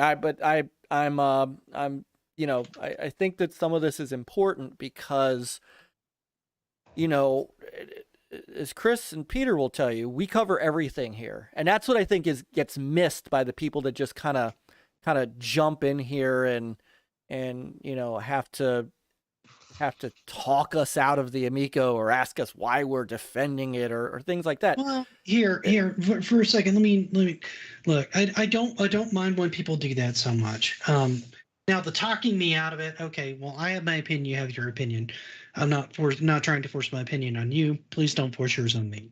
That's the way I feel about that. But people coming in and complaining about it, having complaints. Well, it's been a long, insane road with this thing. Absolutely. People are pissed. Okay, now Absolutely. if we can be a place for them to have a little bit of gripe therapy, for lack of a better term, where they just want to be upset, we do that on Wednesdays. I don't have that issue. That's one of the services we provide, along with Amigos and other random entertainment. BJC Therapy Studios. I'm being honest here, because people are completely within their rights to be pissed off at this point. No, I will never say to anybody, you have no reason to be pissed at this point. You have every reason to be pissed at this point if you want to be pissed. That's fine. That is That's totally perfectly fine if you want to do that. But there comes a point to where you just go do something else, right? Like you just, okay, fine. You don't think it's coming out. You don't like it. You don't want it. That's great. Nobody's telling you you have to. Go. This is the thing that I don't understand. And maybe this is just me. Maybe I'm just built differently. You know, Chris and I talk about this a lot. Go find something you do like. Go find something that, like, go ahead, walk away from the Amico, I like venting. Go find something that you I like. think that's part of it, and part of it is there's a lot of people that are more invested in it than they really want to admit that they're invested in it on both sides. And so until they get some closure on this, till this thing comes out, or till they like say we're done, we're out, this is it, here, we're finished, it's going to be a point of contention. And for some of them, it's going to be, well, where's my money, right? And they're working on that. They've said, yeah, I'm going to get that. Yeah. I'll tell you what. Let me skip to that because I think that's a big. I'm going to come back to number 4, but let's get to that because I think Nick, that's a good point. I'm not. Again, I'm just built differently, and I've said that, and I'm not going to pull away from that. You got like an extra arm or something, or extra leg? Yes. You know, if it doesn't, let's say it doesn't. All right, I'm gonna take the most, you know, the worst case scenario. So, John, and I think John, even in the chat, Phil, if he's out there listening, would be perfectly fine with this. Let's say they come out a month from now and say, sorry guys, we can't get this thing out. We don't have the money. It's just, we're sorry. You know, They might still go through with licensing the IP, blah, blah, blah. We will come on here. We'll be disappointed, right? Like I was when the Infinium Labs Phantom didn't come out, or the Gizmondo or half the other consoles that never made it out. I'll be disappointed like I was when the 32X came out and then crashed and burned. When my Sega Saturn, which I love to death, it lasted all of a year and a half, 2 years before they started working on the Dreamcast, and then Sega goes in and just dies. For all intents and purposes, let's be honest, folks. Sega's we know it is not Sega. Of course I will be disappointed. It's a system not only did I want, but it's a system my kids wanted. It's a system, it's a system that Seth and Spencer really want, that Seth really wants. So yeah, of course we'll be disappointed and upset. But we're not going to come on here and start making 3 hours of content as to why Intellivision was a scam and why Phil was a liar and why, because none of that is true. They tried. I believe they're. I mean, I think it's coming. So let's be honest. Before you finish that thought, I was like, "You're not going to make 3 hours of content." I'm like, "Yeah, we are." Well, no, I'm not talking. No. You know what I mean. We're not gonna have Amico content. We're not gonna. Right. We're not gonna sit here. We're not gonna sit here. Well, and I'm not gonna sit here and destroy people. Mike will do 6 hours of comment. Yes. Summer will be over before we get to Summer Game Fest. Because you got to remember too. In my days as a game journalist, this is the funniest part of all of this. I know Phil, Adam, we all talk to him. I talk to him regularly because that's what I used to do as a game journalist. I talked to people regularly. I had regular conversations every year and dinner with Peter Moore. I've talked to industry heads all of these years. So talking to Phil Adam it's nothing different for me than what I've always done. So, I say all that to say basically, we'll be upset, we'll be disappointed, but life will go on. Life will go on. It always does. So, you know what's funny? I keep forgetting that I have the pre-order because I know in the back of my mind, I've got faith that this console will come out. I'm not worried about when because I've got so much other stuff I'm interested in when it comes to gaming that I'm having a good time. When this thing comes out, I will have a good time gaming when it comes out. And it's just funny how so many people have so much vested interest on hating anything, any news, anything that comes out, whether it's good or bad, or anybody saying, hey, I played this and I liked it. And these people have so much interest in hating. And it's like, why? Just be a gamer and share the hobby. Right. A lot of those channels that come out and do that are literal, like that's literally what they're want to do. It's a drama thing, or it's just a click. Because you could see. I mean, you saw what was it like a couple months ago? Now, mind you, during this whole time, Intellivision's like, hey, we're gonna go quiet. Start engine didn't work. We're talking to an investor or investors or whatever. So they just said that. Nothing official. They went silent, like they said, other than like they did the package unboxing, but that was hardware stuff, nothing to do with business. And then they go silent for what was it, 4 months now? 3-4 months, something like that. Yeah. But as that's going on, these drama channels and channels that just want to they have nothing. So they're just like, well, they're going bankrupt. Oh, they're dead. Oh, they're selling furniture. They're doing this. It's like it's all this stuff that just people are coming up with, and just and then finally they come out and make this official statement. You're like, oh, yeah, everything's okay. This is why this is happening. This is why this happened. Oh, okay, and it makes sense. So I say always go with the official statement to watch. But what I was getting back to is you see like a couple of months ago, after they went silent, like that first month. People were just coming. Everyone was jumping on the train. Hashtag Amico. Hashtag Amico. Oh, I'm going to talk about the Amico because they were getting thousands of views, And it wasn't, oh, I'm talking about it because it's something I enjoy and I'm looking forward to. It's, oh my God, I can get 2,000 views if I just say I hate the Amico. And that's just kind of what kind of snowballs from there. Well, like I was saying before. Anybody remember the Polymega? How they went quiet for a year?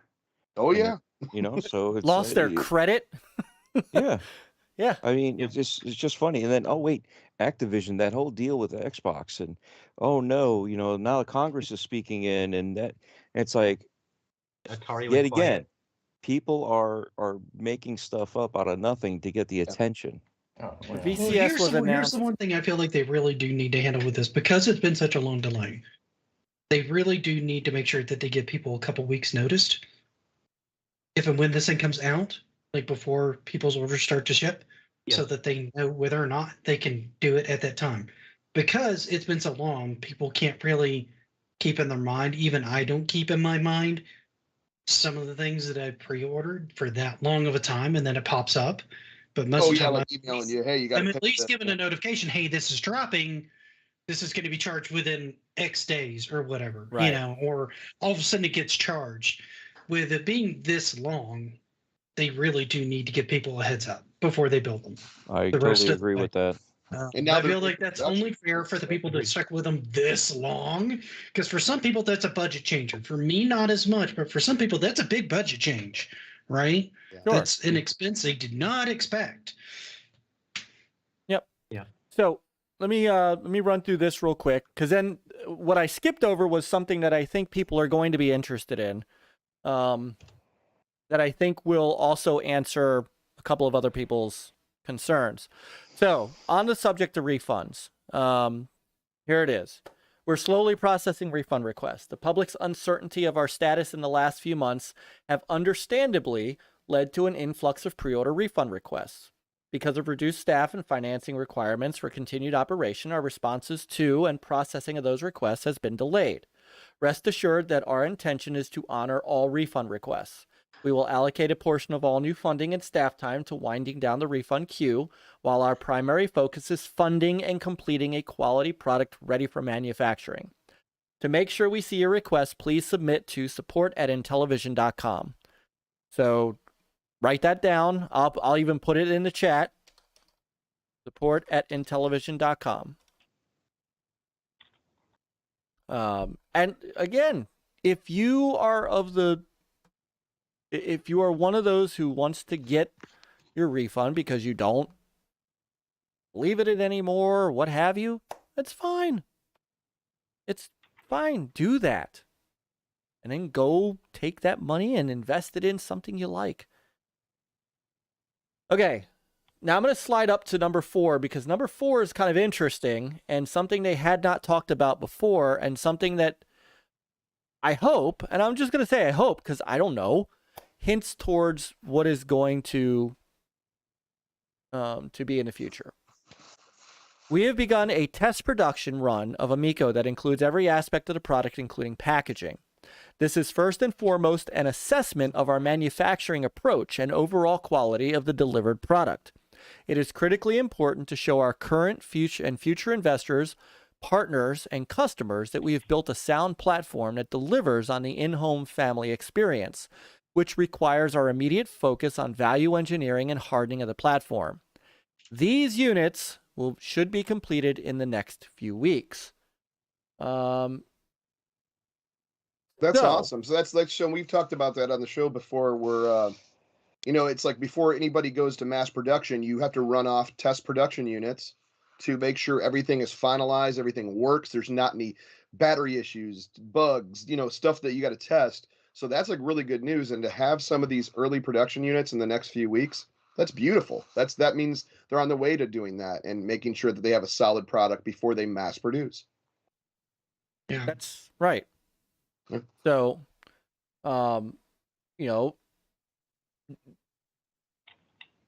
what this means, we'll find out. But this is folks, this is a positive step forward. It's a test production run, right? Yeah, This is And Yeah, I want to oh, address, 100%. fund speculation for a minute because he brings up a good point that the queue for the refunds Yeah. kind of sucks and all that, Yeah. and then none of us disagree It with you does. on that. No, But part of It this does. came down to, and I had wondered if they were going to do this off and on, because if you're trying to keep a company afloat and you have funds and you don't use those funds to keep the company afloat and you're still trying to get investors to look at you seriously, they're not going to take you seriously if you're not doing everything you can to keep your company afloat, right? So Right. doing that and then trying to get people refunds as they can when they're sitting on this edge, trying to get this console out, because you've already seen everything about the reductions, the staff reductions, the everything in that on it. What about that says, well, we just had the money to give everybody who came in and mass refunds money back all at one time? So, I mean, while it sucks and I don't like it, I kind of see why they're having to do it the way they're doing it. Does that make any more sense? I guess, maybe, kind of, sort of. It does. I mean, in an ideal world, you would like those funds to be set aside and not touched. However, I don't think that's possible in the situation they are in.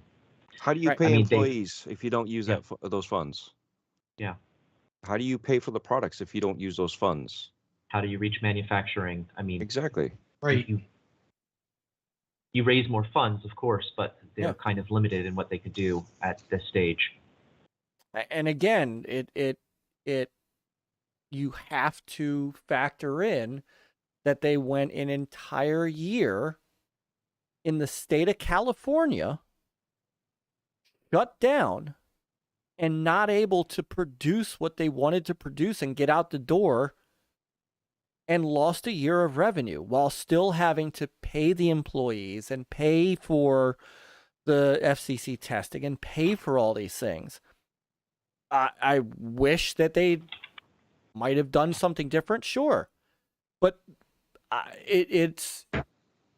this is the reality of what has happened between the year 2000, February 2000, and I'd say mid-2021. And you have to account for that somewhere. And so the alternative is you just refund everybody at the same time, and then you shut your doors, and then nobody gets the console. And then those of us who are hanging on, well, we're out of luck too. So I get it. And Mav, you are right. It doesn't look good. I totally agree with you. And all of us, but I'm not saying it looks good. Nobody here, nobody here thinks it looks good because it doesn't. There's no way you could ever spin this to say, oh no, this is a good thing. It's not. No. But here's the other thing. So Mav, here's the one last thing I'll say on this, because I want to pick up on something you just said. If a business, as a business, if I took a customer's money and didn't deliver the product or services, if the customer wants a refund, that comes first. They haven't said they cannot deliver the product or services yet. People are certainly asking for refunds, but this is not a situation where Intellivision has come out and said, I'm sorry, we can't make the console. We have to liquidate, or we have to file Chapter 7, and we'll get you your refund when we can. That's not the same thing. This is a company still driving to put this product out. And that's, I think, the difference, is that they haven't yet said they cannot deliver the product. They haven't delivered it yet, but again, the Atari VCS was announced in 2018, and took 4 years for that to come out. And you know what? The people who have it are happy with it. So that's, whether or not it looks good or not, that's the reality, is that they haven't said that they're not making it. In fact, it's right here. We've begun a test production of Amico. They're actually building a set of consoles here so that they can show their current and future investors, partners, and customers that we've built a sound platform. So right now, they're putting together a test run of Amico to show people, hey, this is real. This And is coming. It's a full test run, a Right. full sales unit, basically. Right. So test it. that's that's the opposite of saying, I'm sorry, we're closing shop.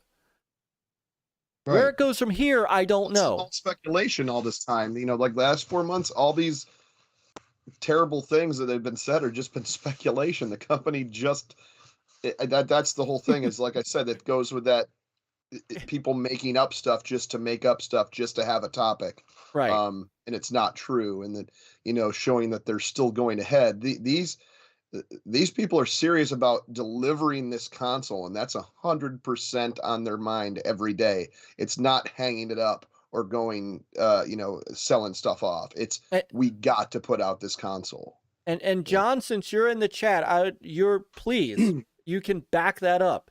I happen to know it's 11:08 here, which means it's 8 o'clock in California, and I'm willing to bet he's still at his desk. Yeah, working. John is usually at his desk till like almost 11 o'clock at night. Yep. Yeah. I see him on Skype until the wee hours of my morning, knowing Phil will that sometimes hit some of us up like super late at night, like, hey, working on this high or something, and it's just ridiculous. It's not like these guys aren't working trying to get this thing out, is what we're saying, guys. right. They're putting in the time, they're putting the effort, they're putting in more time and effort than I see most people anywhere putting in trying to get something out the door. And that's part of the reason I continue to support them. Like, I don't have anything invested in television. I just never had one. I mean, I like this product. If it doesn't come out, I'm not going to like go cry a river or anything. I'm certainly not going to make a million videos about it, bashing it. I'm going to know that these guys spent a ton of time trying to get this thing out the door. And in and of itself, I think is a laudable thing, period. Just how I feel about it. And for the most part, again, except for Chuck, our investment is simply a pre-order. It's I've got a simply hoodie pre-order. and some physical media. I got about 1 million forms of merchandise, 3 sets of games, so I've invested. Well, As but you know well what I as mean. invested. You know what I so- you know what I yeah. mean. I mean that the right to voice or be mad or not be mad, and I just Sure. choose to back them until it comes out. You know, that's just where I'm at. And like Matt asked in the deal, who in the panel believes it's coming out? I would say I believe it's coming out. Oh, 100%. Yeah. I think they're probably. I think they're going to get it out. Now, Yeah. the true test is when it does come out, how many can they produce, and how does it do on the market? Right. Yeah. I think it'll hit the market. Now, whether or not it succeeds or not, once it hits the market, is again up to the market. It's not going to be up to anybody on this panel or anybody on YouTube. It's going to be up to the main market to see it and see the value in it. And who's not going to want one after all this, right? It's been what, four years since 4 or 5 years. It's coming out. All this drama, the back, the forth, the YouTube stuff, the people making stuff up, the official news. This thing drops. I would, if I didn't have pre-orders, I would buy one just to go, oh my God, I got to get one of these things, because that's all anyone's been talking about crazily for the last year and a half. You know. Yeah. I think the initial batch will probably still sell even if they get them out, because even if it doesn't sell gangbusters, right? You're still going to have a group of people that are going to want it as a piece of video gaming history, right? Yeah, that's something collectors are going to want that insanely. Right. They're going to want it for that reason alone. Even if people they that bought all these games are going to want one. You're going to want one. Yeah, I mean, but the real question is, does it have any legs with the market that it's intended to be for, which is more family-oriented, not, a market that is going on retro gaming shows and talking retro gaming. Exactly. Someone that and that's is there a place for a solution, for a home solution, for a system to do some sort of video game-based entertainment with your family, with group play, that may not be addressed as well as it could be. And the Switch has definitely picked it up over the last couple of years. I'd say in the first 2 to 3 years of the Switch, it was very questionable about how much of an impact they were having with families and how much of an impact they were having with kids. And I know last fall when they put out, here's our Switch customer base, and they showed a graph, it's like, under 10 was like a drop in the bucket compared to 10 to 40-year-olds, where it's like that is the base of Switch users. Well, parents run older.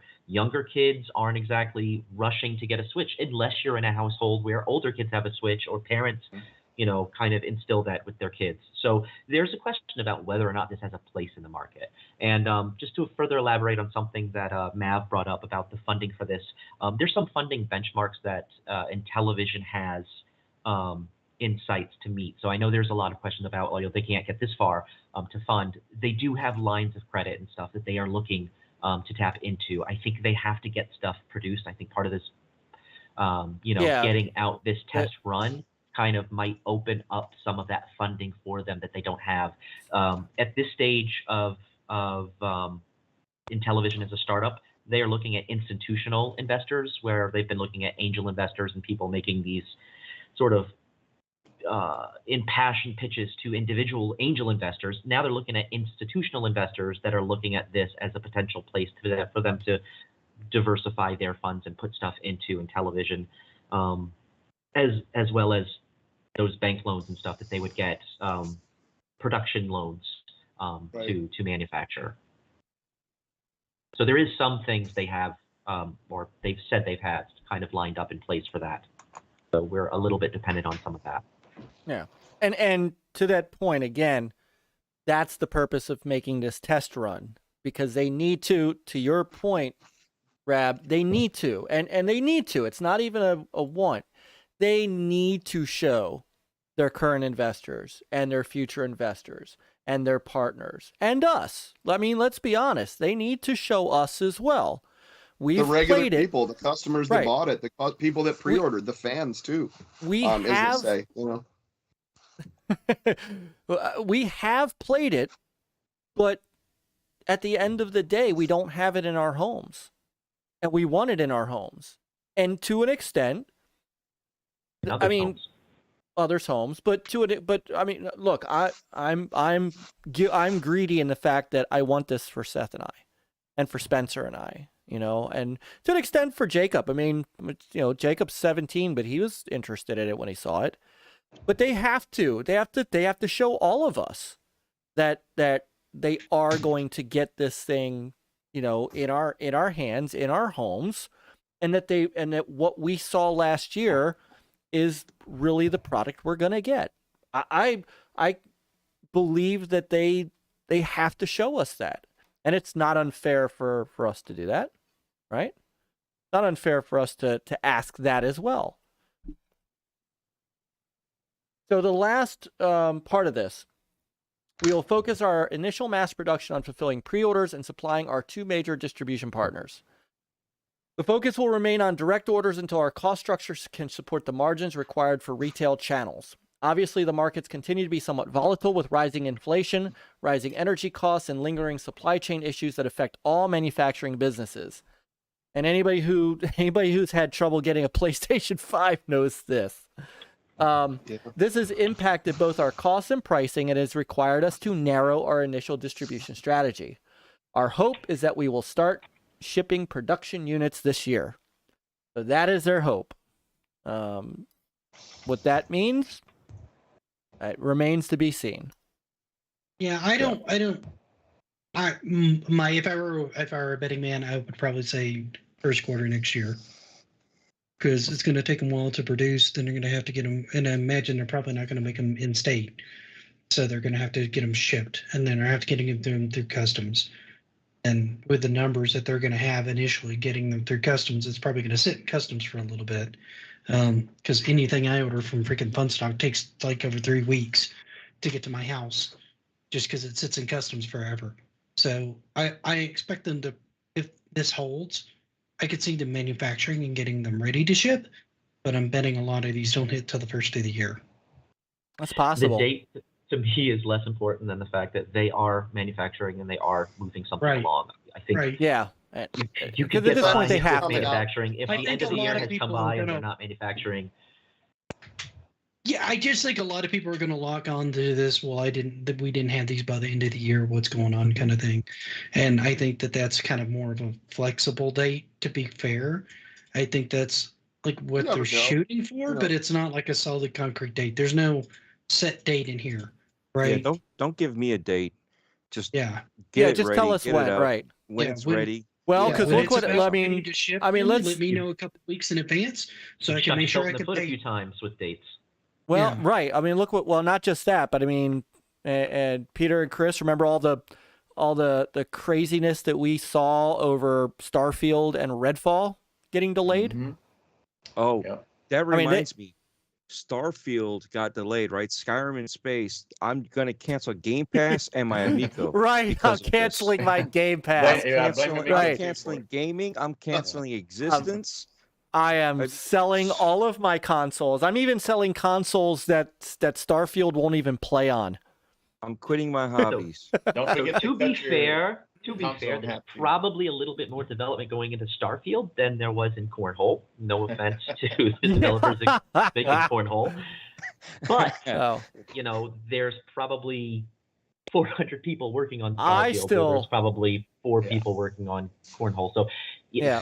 if you're small, if you're big, it doesn't matter. You are affected by the same Yeah. forces, just in different ways. Yeah. So I mean, look, we've got the Summer Game Show starting on Thursday, right? Summer Games Fest is starting Thursday. That's what we're going to start talking about is by Thursday. Yes, and Xbox Bethesda showcase is on Sunday. Unless a game is coming out this year, how do you really honestly think you're going to see any release dates for games going forward? Because Right. I mean, the joke that I made when they delayed those 2 games was, what are we going to see first, Starfield and Redfall, or Halo Infinite campaign co-op? I mean, that's more or less that's more or less where we're at. I mean, everything is delayed. I think you said it earlier, Nick. The Steam Deck came out, but now you can't get the dock for it. The dock, there's plenty of other docking stations that will work with it. Almost any docking station will work with it if it has a because it's USB-C connector. Right. But the official one got delayed specifically because they just couldn't get enough parts to be able to put enough of them together. So they delayed it. Right. But that got dropped a while back. PS5s, I still haven't seen one in the wild. I was glad I got my pre-order. I still can't find a Series X around here. I can find a Series S. I still can't find a Series X. I can get my hands on the OLED Switch, which is great. I just don't want it because I don't play my Switch in handheld mode. I play hooked up to TV. So the OLED doesn't help me much in that case, right? So I don't see the reason to upgrade. For other people, it's great. I'm glad it's out there in the wild enough, But yeah, there's been plenty of things that are problems. The funniest story I had is like last winter, my water heater died, and I went to buy a new water heater. And they're like, well, we can't get this one. I'm like, what are you talking about? It's a water heater. They're like, yeah, the chips that control that one, they can't get those. And I'm like, what? What? What are Right. you talking about? So I had to upgrade my water heater to the next level Microchips and everything. because I wasn't gonna like take a cold shower for the next couple of months in the middle of winter. Always Right. go next level, sir. So I'm like, I just dumped a ton of money in a water heater to get a new water heater in there. I'm like, so I need like a plan B, C, and D right now because cold water showers is not going to fly. But it was stupid stuff like that for a while. Now they've recovered a little bit from that. Things are starting to get back on track. They're getting a little better. They've gotten significantly better in some areas. So, I mean, eventually it's going to be a moot point. Did it put things behind? Yes. Did it hurt a lot of people? Yes. Should it still be using as an excuse? Yes and no, because it's still hurting some smaller companies where it's not hurting other companies quite as much. Should we be finding ways around it or being able to get pushed through it? It looks like Intellivision is finally on the cusp of pushing through it, which is great. That's so they've hung in there, man. And talk about a small underdog company that's fought and clawed and scratched its way to survive and stay relevant, not only through the years, but through the Amico times. Like it's going to finally get manufactured. They're going into test run production. Like that's a big news. That's a positive thing, Yeah, and it should be looked at that way. Where it goes from there, who knows? I mean, you know, but at least we've got some positive traction. And for those of us who are gamers, who are positive, fun gamers who just want something else in the market, this is good news for us. I'm sorry if that bothers people, but it's good news for us. I just want to play these. I got 3 sets of them, man. Oh. So here's how they finished off. They don't give you 3 different versions of the game. You know that, right? Yeah. I hope so. But 2 sets I'm not opening. Many challenges lie ahead for the business, and we appreciate our investors, partners, and customers for your patience and support. We will be formally announcing some new IP licensing partnerships deal. Nice. Damn it. Partnership deals. Anybody else want to read this for me? Dude, you're like me trying to read voice. Just go to DJC Game Studios. The whole thing's read out loud. Nice. We will be formally announcing some new IP licensing partnerships deals soon, as well as showing off the Amico units currently in production. These units will be shared with partners, investors, and a select few in the media. As more production units become available, we will broaden distribution to media outlets that cover our target demographic. Would you like to buy a vowel? Thank you for your support, and thank you to our internal team and external developers that work tirelessly to create family gaming experience on Amico that brings people of different ages and skills together in group play. Phil Adams, CEO. So, you know. Take that, Xbox. Thanks, Phil. Take that, Xbox. I mean, it just, you know, again, to me, that does not sound like a company that's hanging it up. Absolutely doesn't mean not even close, man. It doesn't mean that they're. I mean, I believe and have always believed they will succeed. Oh, 100% struggling. Does not mean they're not struggling. That's been the best thing and the most frustrating thing about this whole thing is they have scraped, clawed, bit, scratched, maneuvered, ducked, dodged, weaved. If you could dodge a wrench, you could dodge a dodgeball. Their way through this thing from the get-go. It's been ridiculous. Like and that's just what little we know.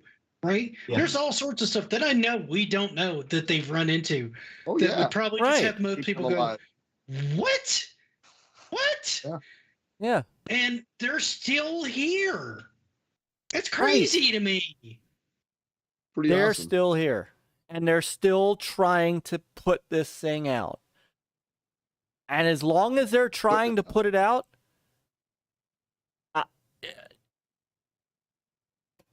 we're going to be here. And when it gets here, we're going to have fun with it. I mean, I don't know how else to I don't think John Everetta's at his desk, you know, still here and you know, looking forward to not bringing it out. Right. You know? Right. And we've seen the passion Tommy had, you know, when he's coming on our shows and talking about all this and then, you know, going out, traveling to show people in person. God bless him, man. And we all know he's been through a lot these past few months. So yeah. And for those who haven't seen that, you know, that don't. Let me see if I can. Where is it?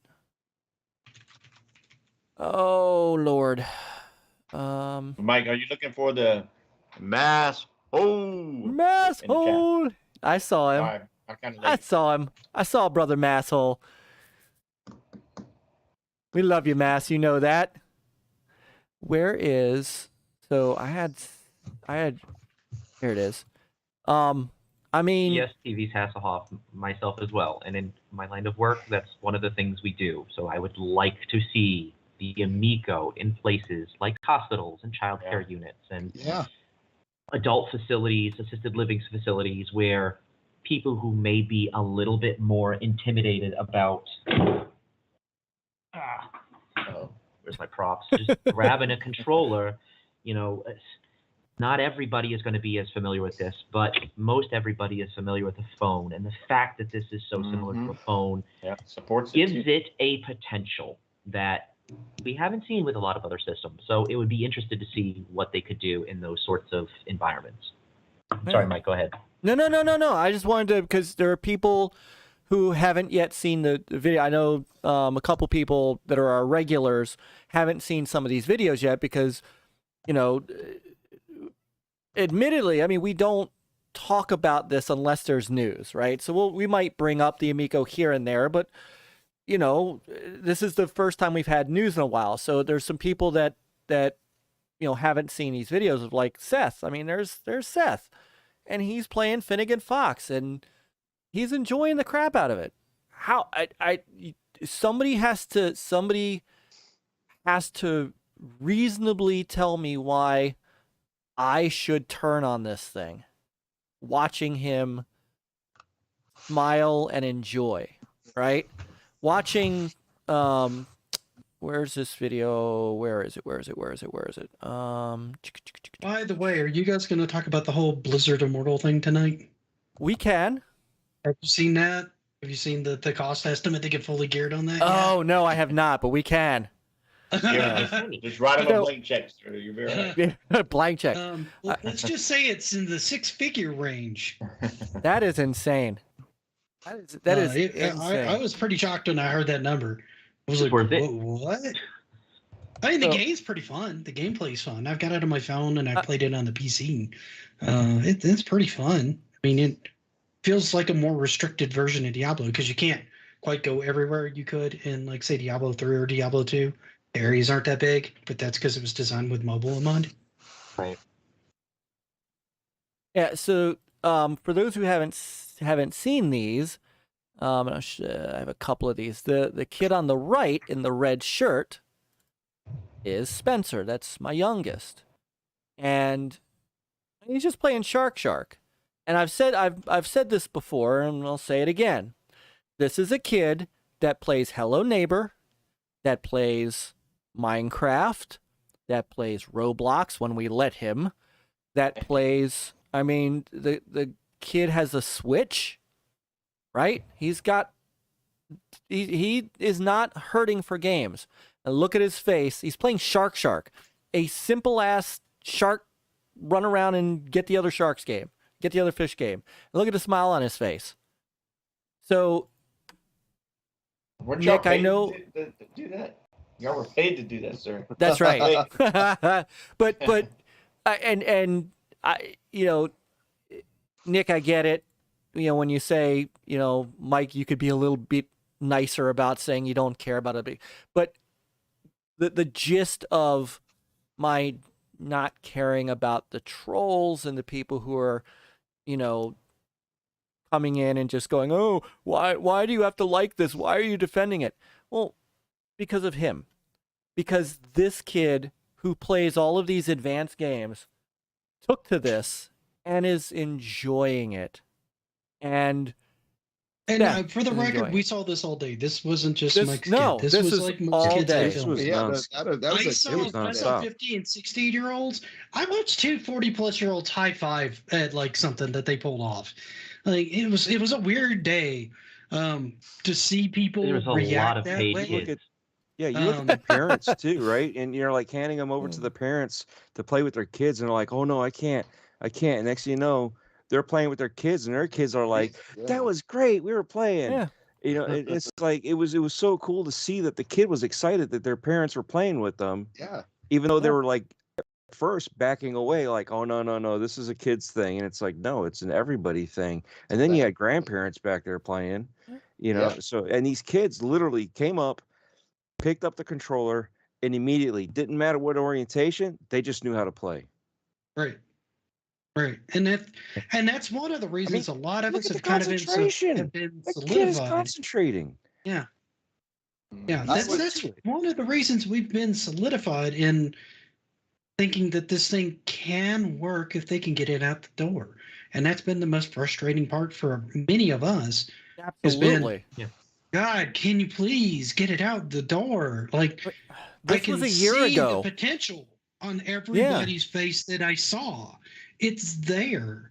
It needs a good marketing push, which I don't know if they're going to be able to afford, because that's traditionally where I've seen in a lot of my projects fail. Yeah. Yeah, in any console. period. Yeah. Like I've seen some of the best consoles in the world that like the TurboGrafx could have been a big success in the States if it had marketed better, but they had no marketing. Yeah, it's all comes to marketing. I mean, it's absolutely. I just want to say something really quick. I was passing out flyers at that event. Look at his face. To families coming into this Crayola event, and I was like, hey, we have a new video game console. Oh, no thanks, no video games. And I said, no, it's for families to play together. Oh, I'm interested. I'll take a flyer. So like that's the market that hasn't even been taught. It hasn't even been spent to. Like it hasn't even been told to. They don't even know this exists yet. I know we hear that a lot, but it's true. It's when you say I have a thing that you and your kids or you and your grandkids could play together, and that's kind of how I said it when I was handing out flyers. And they went, oh yeah, where's this? Right down there to the left. And then they started packing in to play that. And you saw grandparents playing with their kids. You saw the parents that were reluctantly would not play an Xbox controller or a PS5 controller. They were like, oh my God, I can move the shark with my grandkid or my kid, So when you see this, that's what this event was all about, was families playing together. Oh, look at the guy in the background there. No, so yeah, and that doesn't mean in any way, shape, or form that this is for everybody. And that doesn't mean that you have to put down the money for it. Not at all. And people making fun of the games like, oh, that looks like a kid's Flash game. Correct. So move on. Play something different. Right. This is a family console. That's what it's going to be. The great one. I can play it on my $1,000 cell phone. Yeah. Okay. Right. But it's single player. Enjoy. And that's the thing. And here's the other thing that dovetails into what's going on with a lot of the mobile stuff is when you're playing on this, they don't have any microtransactions on here. So you don't have the same risk of a phone game with your kid.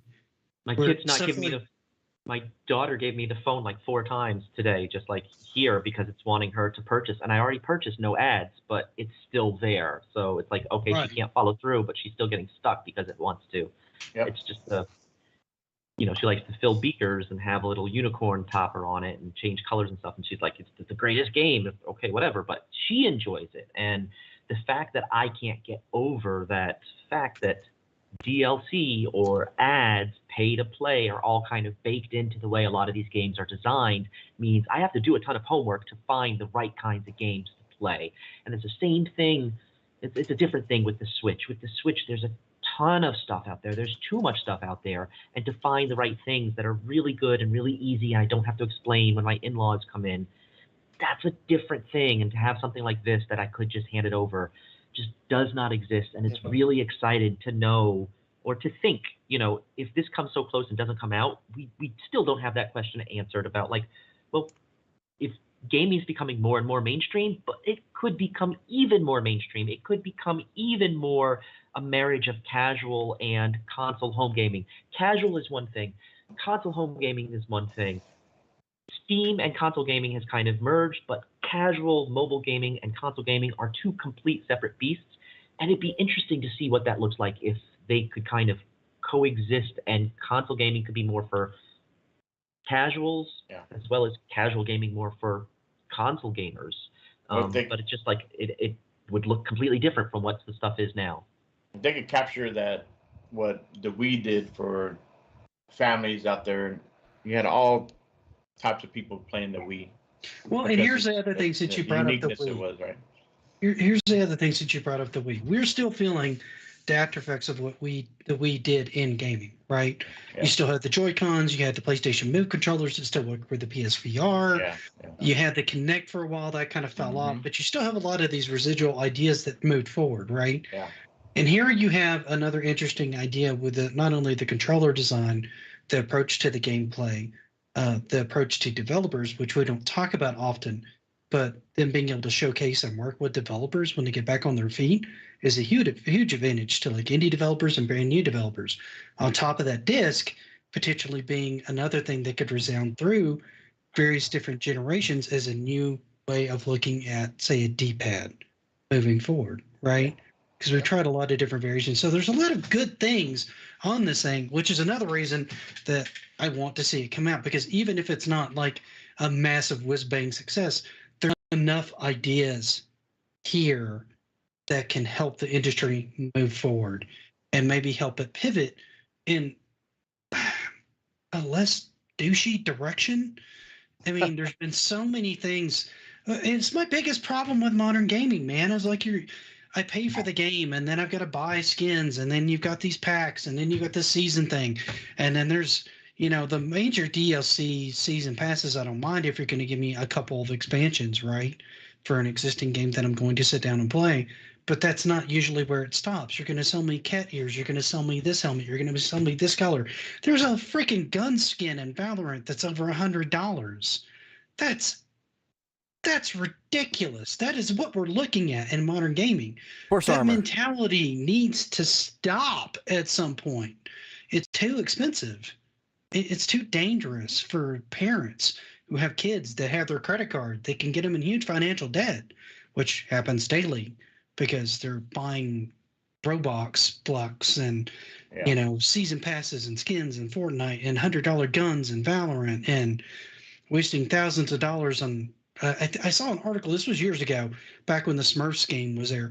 One kid spent over $1,500 on Smurf berries in a month on his parents' phone. That's freaking Smurfing insanity. ridiculous.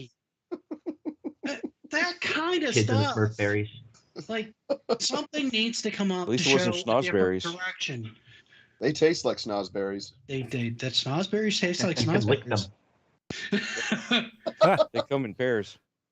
All right. So anyway, I'm off that No, high no. horse temporarily. I'll be back No, on no. it later, I'm sure. No, it's a great high horse. So, so, all right. So I think to wrap this up, we went a lot longer than I thought we would. So, Peter, you've been awful quiet. Yeah, I'm He's in checked deep out. thought. He's playing Sniper Elite 5. He was too busy talking telekinesis. We just couldn't hear him. Yeah. So, I heard everything right through here. Through the Amico telekinetic hat. Available nowhere. so. By the way, I apologize for like stepping over everybody. You're all good. I do it more than I should. I do too. I do too. Peter's used to it. Me and Mike going back and forth, rambling on. I know he pops in with a joke and so. Right. All right, So but we had you have been topic two, right? been quiet. Any thoughts on the? I mean, you got the email before I did, I think. Be on for another 3 hours tomorrow, sweet and tender. Yeah. Yeah.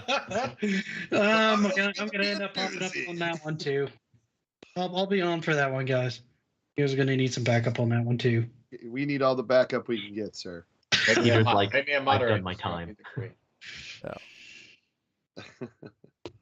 All right. Well, so I'm impressed. We did go an hour and 40 minutes on this. That was pretty impressive. So, Got through. We we did. do it So- weekly. I know you do. So now that we've completely bored Peter out of his mind, let's switch topics. So we can bore Peter to death on another topic. Bringing him back. So now we'll watch all the people who came just for the Amico talk to roll out, and we'll be left with our regular crowd. Well, see you later. Thanks for having me. I'm actually quite interested. What's this modern gaming all about? I Is that know. like Well, a this is movie what that I'm. looks like a game. I'm actually quite interested to see if you have any thoughts on, because do you even own anything modern, Chuck? He's got a Switch. What? Sega Genesis, right? That's modern. TurboGrafx 16. TurboGrafx 16. It's turbo graphics. The graphics It's are turbocharged. But he's on Steam now. Now I That's have true. I have an arcade classic 80s game on Steam. I mean the mini Genesis and the mini. No, I have Right. an Xbox. My newest thing I have is a Switch. I have an Xbox One and a Switch. You got an Xbox One. But you know what I use it for? Watching Netflix. Like I don't play anything on my Xbox. The last thing I played was Mortal Kombat 11. I'm sorry, and then Red Dead 2. Red Dead 2 as well. But like, yeah, I would love to get a PS5 or an Xbox One X. I first of all can't afford it. Secondly, I just not interested in anything enough to buy it.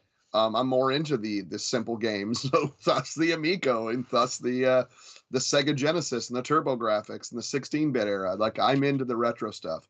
But I will grab a beer and I will drink that and watch you guys talk about crazy modern gaming. So I will be right back. Okay. All right. So, I think he's gonna leave. Grabbing a He's beer. just gonna freeze right there. He's gonna all of a sudden it's gonna be the yes again.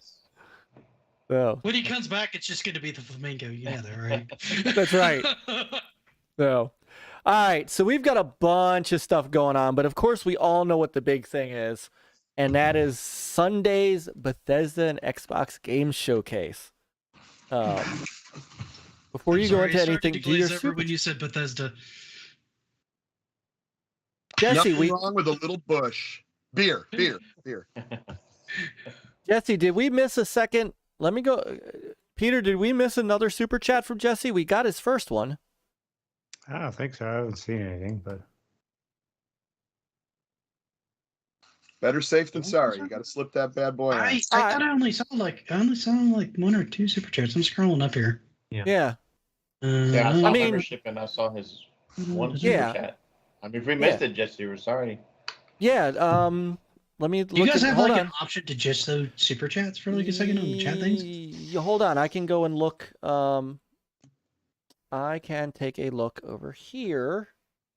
How do I don't have that option on any of my channels. They're too rinky dinky for that. Skype. I saw the one that said Stalker is coming out in December. Yeah.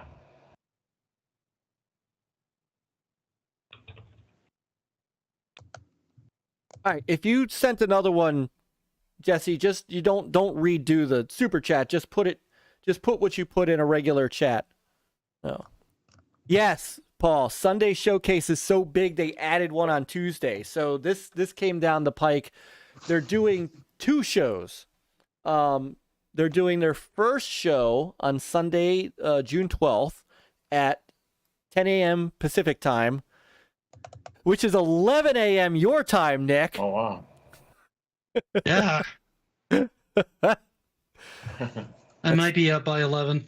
12 p.m. Mountain time. And 1 o'clock, 1 o'clock Peter and my time. Yeah. So, unfortunately, for the first time in years, like it's like 5 years, we're not gonna be live streaming the show. But Chris, you're gonna be over. You're gonna be over covering with. Should be joining the Dragon Den, yeah. So you're gonna be over with Brother Lemon. Yeah. Oh, they're cool. I like that show. Dragon's Den. Oh, he's awesome. Gamers United brother. Yeah, I might be on Lemon's. Okay, on, cool. 108 Dragons, if depending on the timing and where I'm at, because I'll be at GCX. Gotcha. Yeah, we definitely got you, Jesse. And we'll say it again. He said Stalker was coming out in December to fill the void. That is what he said. And thank you for the super chat, of course. There's 2 things going on. So they will stream this first showcase on June 12th. And it says this show will feature amazing titles coming from Xbox Game Studios, Bethesda, and our partners around the world. I still find it funny that they separate Xbox and Bethesda. Like, they are still...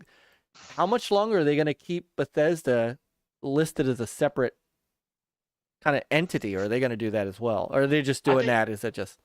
No, I think they will continue that. I think they're treating them as a partner because Bethesda's huge, and they have you have Todd Howard, you have what's the other guy's name? They pretty much have run things before. So, and they're friends with Phil. I think it's a good partnership the way they're doing it. And then I think we'll see the same thing with Activision later on. You know, whoever's in charge, the head of Activision will be that face of Activision. You know, so it makes sense to me. You think they're gonna call it next year the Xbox Bethesda Activision Blizzard Game Showcase? I'm not sure about the Blizzard, but it's huge. They're huge, and they deserve their name on the stage too. Activision, well, Blizzard alone can run a 2-3 hour show. Yeah, their stuff pretty easily, depending on what they have in the pipeline, right? Because right now, I think the main things they have is Overwatch 2 and they got Overwatch 2. They've got Dragonflight coming out. Diablo 4. And then Diablo 4. So those are the three main things they have coming out. Now, honestly, the changes they're making, wow, are really interesting. Me and a buddy were looking at those the other day, and I'm like, oh my god, am I going to start playing WoW again? Like, this actually looks like what I would want to play again instead of whatever they've made it to. And big cool too is that they make it available on Game Pass on PC. I'm betting it probably will be. I don't know how that's going to work with the subscription. I don't know if they'd be rolled in Game Pass or if you do like a slight upgrade and then you get like subscription services and maybe a few extra perks that way. I don't know. I don't know how they're going to work that out. I was very curious when they got Blizzard because they have one of the larger MMOs next to Final Fantasy, which is, I think, overtaken them at this point, just by a little bit, not by a ton. In that market, and they're the two big names in that market, how they were going to handle that, right? Because they've never gone free to play. They're one of the only, there's only like 2 MMOs I know that never went free to play, and they're one of them. So, and they've always generally given you enough content for your dollar, but how are you going to handle that in a Game Pass environment, right? How about Elder Scrolls Online? Does that still have a subscription? I don't know if that still has a subscription or not. Too. Yeah. I don't know if it does or not. I mean, that's a good question. I haven't looked at that one. Fallout 76 is pretty much just like free to play. I mean, they encourage you to buy the subscription stuff, right? But you don't have to. No. How about that sequel to Galaxian, Galaga? That's going to be a hit. Oh my god. See, this is where I almost need to pop into this because I wanted Retro Roots to be more of a blend of old and new, and it's all retro and no new. Yeah. So this is where I talk new. Myke comes to me to talk retro. I come here to talk new. Hey, it just says predictions, Myke. It doesn't say if it's retro predictions or anything. You can throw anything there you want. Yeah.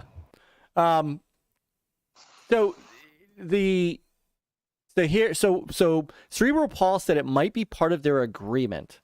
And that's a good point. And you wonder if that agreement's going to extend to Activision. So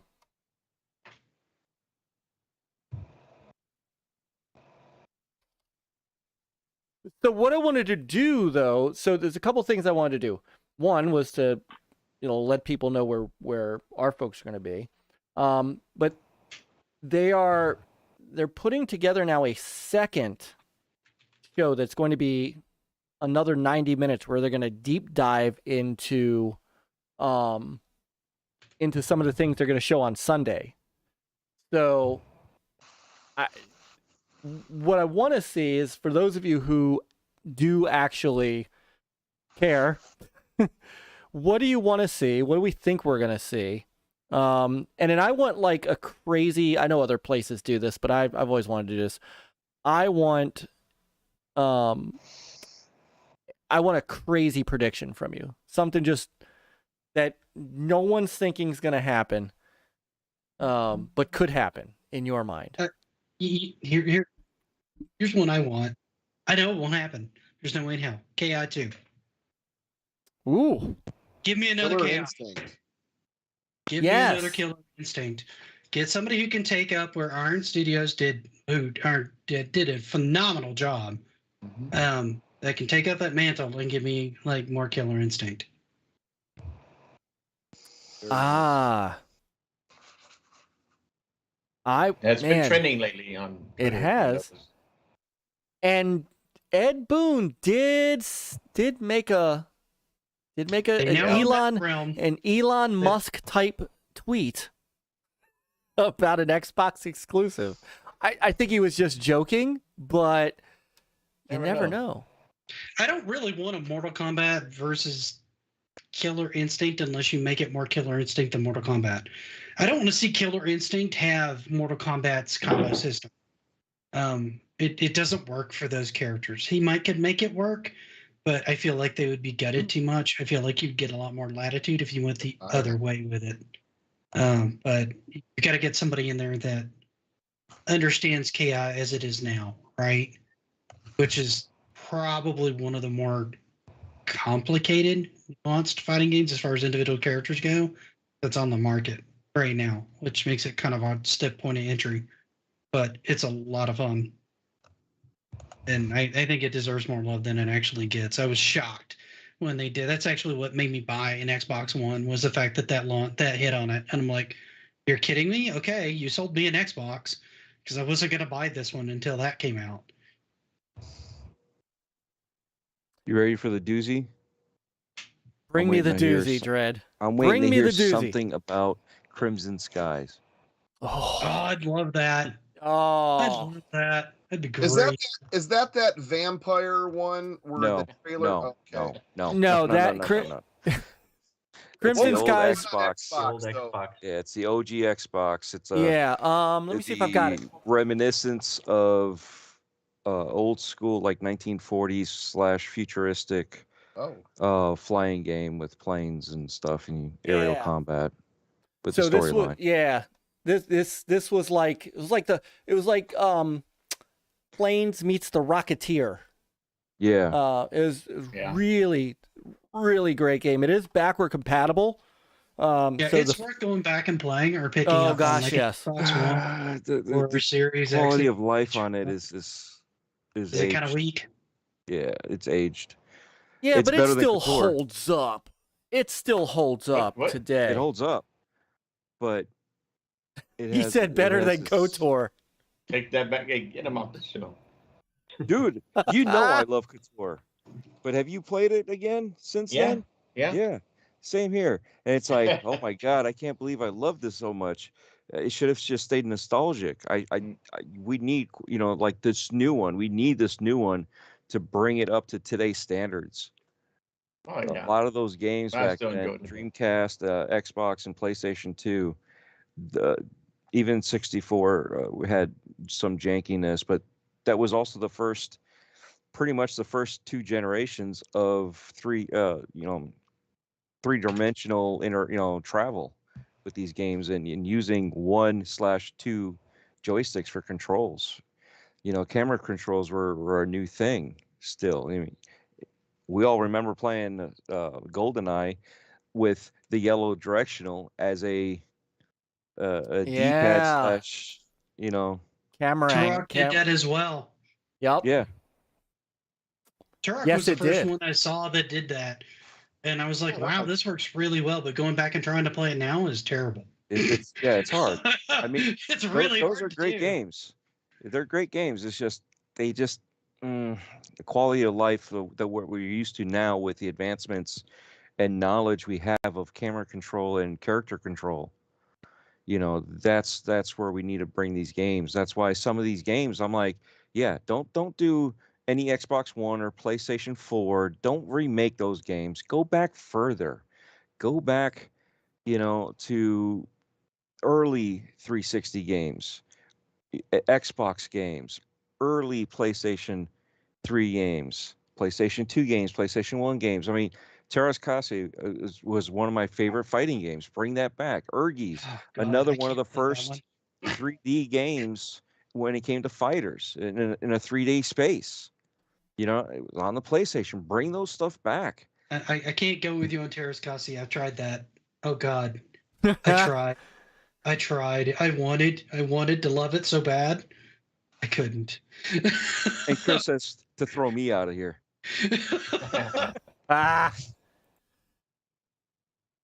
It wasn't for lack of trying, they didn't love it.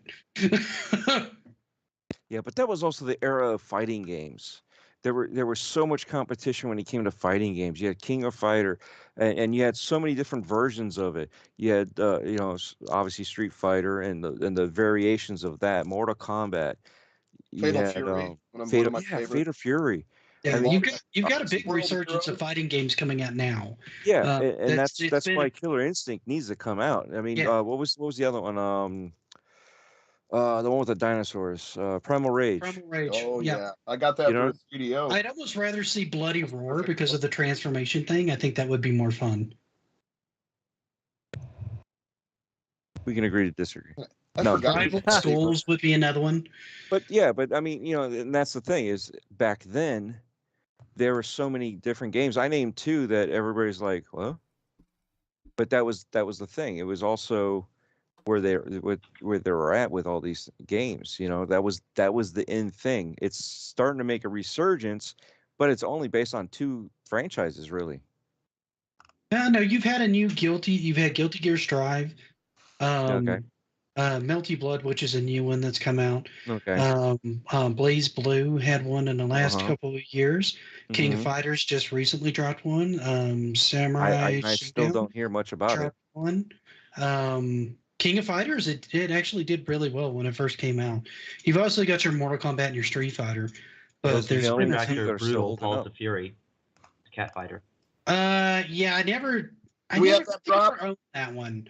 I remember hearing about it and talking about it. There's been a bunch of new ones too. Power Rangers Battle for the Grid, that's another amazing fighting game. Soul Calibur 6 was fairly recent. Tekken 7 was not all that long ago. Dead or Alive with all their Dead base or Alive game 6. and all the different costumes is the BS part of Yeah, part of that's it. ridiculous. That's like $1,500 Yeah. to get all that stuff. It's stupid. But DOA 6 had a release too. So you've had a good. I mean, they're slowly coming back, expanding out from that core Street Fighter, Mortal Kombat. Yeah, they just didn't hit right anymore, and that's where Mortal Kombat and Street Fighter are the only ones. I mean, even the last Street Fighter didn't hit right when it first released. It was wonky when they released a bad game. Oh yeah, they didn't have any single player mode in it at all. It was very bare bones. 6 looks significantly better. I don't know if you've looked at that, but that one looks significantly better in that aspect. So I have much better hopes for 6 over 5. But that's where we're finally getting a resurgence. But we need to have competition in the gaming market to get the players to be there. And if we don't have the players to be there, they're not going to have competition in the gaming market in the first place. So it's one of those you got to have both in the right place at the right time. Right. Because without the support, you're not going to have the gamers. Without the gamers, you're not going to have the support. So it's that balance that we had back then that we're trying to get there as gamers. Those of us that are still playing those type of games, I don't play as much as I used to, but I know K-Mega, he still plays. He still has his channel. And they all go at it all over the place, and they go from game to game to game. It's like, all right, we're done with this one. Let's move on to the next one. So there's channels out there keeping these fighters alive. So they're out there. It's just they need to have more competition to get another generation of fans in these fighting games. Fighting games are kind of a hard sell this time. They have kind of a niche audience even when they do well. Like 500,000 units is considered good on sales. A lot of times if you're not Street Fighter or Mortal Kombat, those usually sell over 1 million, like 4 million. And even that's low when you start looking at like Call of Duty and Battlefield numbers. Oh yeah, but that's a whole There's a different group of gamers keeping the stuff alive. They just need to keep it fresh enough to get the next generation in there to go with that. I don't know. There needs to be more than just the basic staples. Oh no, I'm completely. And we've listed a great. I mean, there's great. At least 20 great games out there for franchises, but some of them are not holding up. Like we said with Dead or Alive, just not holding up as a base game. They're coming out with the remake for was it Night Stalkers? So they're rehashing out the versions that we never got a chance to play that were Japanese. Yeah, that's going to be on that Fighting Collection one. Darkstalkers. Yeah. Virtual Fighter 5 got a remaster and re-release on the modern consoles too. Yeah. It's not as good as bringing us a new title, but it was better than having nothing. Yeah, so that's the thing, is we need to get good competition. We need to get, and that's the thing with variety of games. We need to get variety. So not just in fighting games, just overall, because not everybody's into fighting, obviously. Not everybody's into retro. Not everybody's into first-person shooters. Not everybody's into story modes. We all are eclectic in our own ways, but at the same time, a lot of us have grown from just playing one type of game. Not everybody's playing Madden and COD anymore. There are still that group that only play certain games, but there's a lot of us that have grown up from only playing that one game. I mean, we used to play Rainbow Six nonstop, and as soon as the next Rainbow Six came out, we were playing that. This was back in the OG Xbox days. Mm-hmm. So we were going nonstop. And now look at it. Now you got Siege, and I don't even play that shit. Oh, Siege, we played for what? Half hour, 45 minutes? Oh, I saw that stream. You guys were miserable playing Siege. Mm-hmm. It's because you guys don't know your corners. No, it's because it's not a good game. You don't know your corners. But that's the whole thing. It's a totally different game from what it was. I've never seen those guys more bored in my life. Oh my God, we were. It was. It has its community, and if you're not into it, it's not going to be your thing. And it was my thing. It just it advanced more out of my demographic. Yeah, I played a lot of Vegas too, so. But I played a lot of Vegas too, Vegas and Vegas 2, and I wasn't as much of a fan of it because I liked the OG versions. I was just looking up. I was just gonna say something real quick.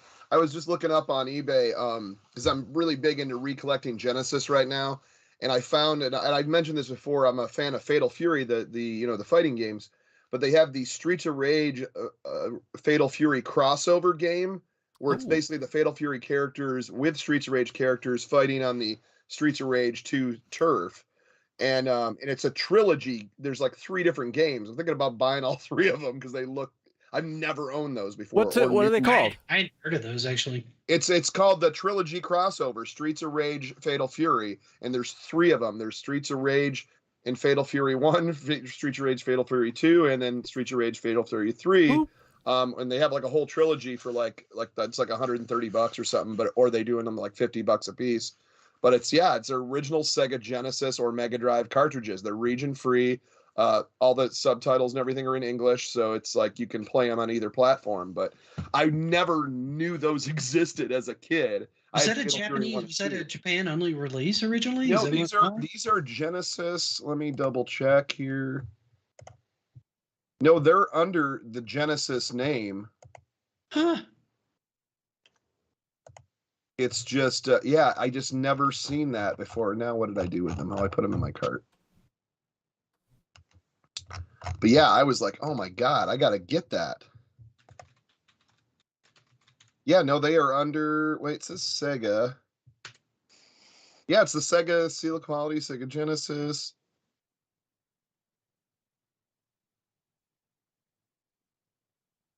Oh, here's another one that they should probably bring back while he's looking that up. Project Gotham Racing. Oh, those were great racing. I love Project Gotham Racing. The problem is that the Kudo system was fun and the cars look neat. It was one of the only racing games I ever had fun with. The developer is long gone. That's the problem. In order to buy a license to take it over, good luck with that. Well, and that's not Turn 10's focus right now. Turn 10's focus is Forza Motorsport and getting that out the door. Are we going to see any of that? Because especially now with Gran Turismo 7 out, Are we going to see Forza Motorsport, and is that coming out this year? I believe it will be shown. They should not show it if they should not show it if it's not coming out this year. That would be just Yeah, they ridiculous. need to not show it if it's not. But the question would be, and I know they're kind of the same demographic, but at the same time, two totally different demographics. So there will be some bleeding over between the two. But if they released like a expansion, I was talking about it last night with BACK. What if they've already done Lego, they've already done Hot Wheels. What's the next expansion pack that they can release like that, right? I'm thinking like, I don't know, G.I. Joe's, driving his tank across, something like that, right? But, let's say it is something like that. And then they also announce Motorsport, which would be technically 8, but I think they're not going to say 8. They're just going to say Motorsport. Yeah.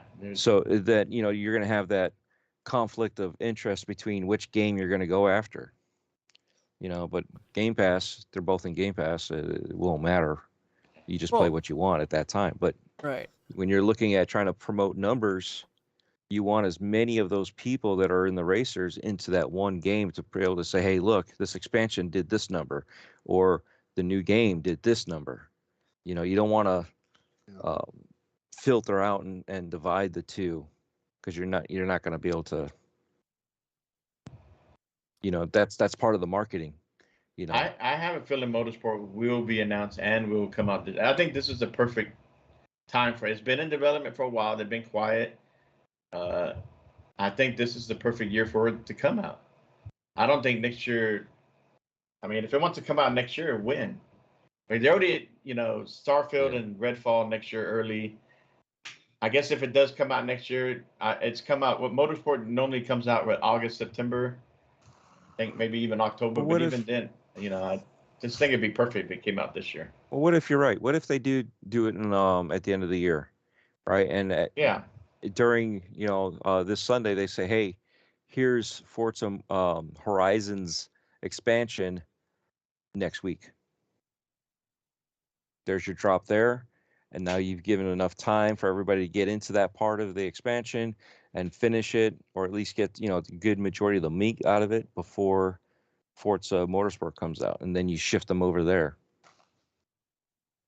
There's always that possibility. What was that game that was showcased for? I believe it was Xbox, but that was one I thought you were talking about. It was Red something. It started with them in the convenience store, and they were. You're talking about the other one that got. Game. That's the one that got pushed back.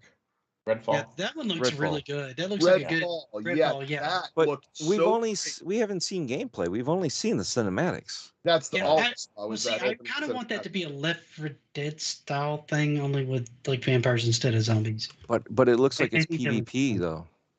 Is it? No, it's PvP, gonna be PvE. Yeah. Yeah, it's gonna be like an open world action. I thought it was a PvE game. It's probably going to have a PvP element. Almost all games do now. But no, it'd be single player, and you can play with co-op. But yeah, that was one I was really interested. I mean, we talk about things getting delayed. That's wow. I would love to play that. Now, was that available on One as well as Series X, or is it just Series X? I think believe. It was on Either way. I think, even if it's next gen, you would be able to stream it on a One Yeah. X. Yeah, that's the if you've got Xbox Game Pass Ultimate, you'd be able to cloud stream it. So I could do it on my One X then. You could do it on your In One theory, X. even on your base one. Yeah, on your base one. Because I might actually, I'd love to get that game, because that just I thought it looked beautiful and just had a neat little, with clip that they showed. But yeah, because they were showing that at the same time as Starfield, right? Yeah. Or was that same? Yeah. Presentations, yeah. Yeah. I remember seeing that now. Actually, I remember looking that up the other day because I was looking up. Me and my wife were having a conversation about different vampire games and stuff like that were coming out. And I remember looking that one up at that point and going, "Oh yeah, I'd forgotten about that one." There was that alien abduction game too. That was absolutely freaky, and they were showing people get like jump scaring from it. And it was just a concept. I think I don't think it's even done yet, or if it is done, it was trying to be. That's not the Project Mara from Ninja Theory, is it?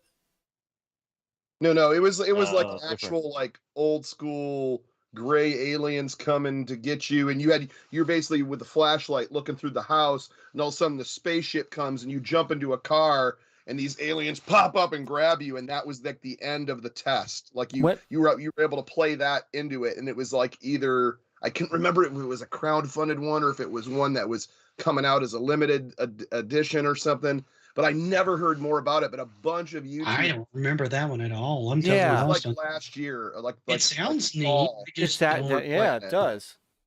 It was you played that very first level until they got you. You know, and everybody was doing their experience, but a lot of jump scares were really crazy, like a survival horror style. Generation Zero? If that was it, I'm not sure.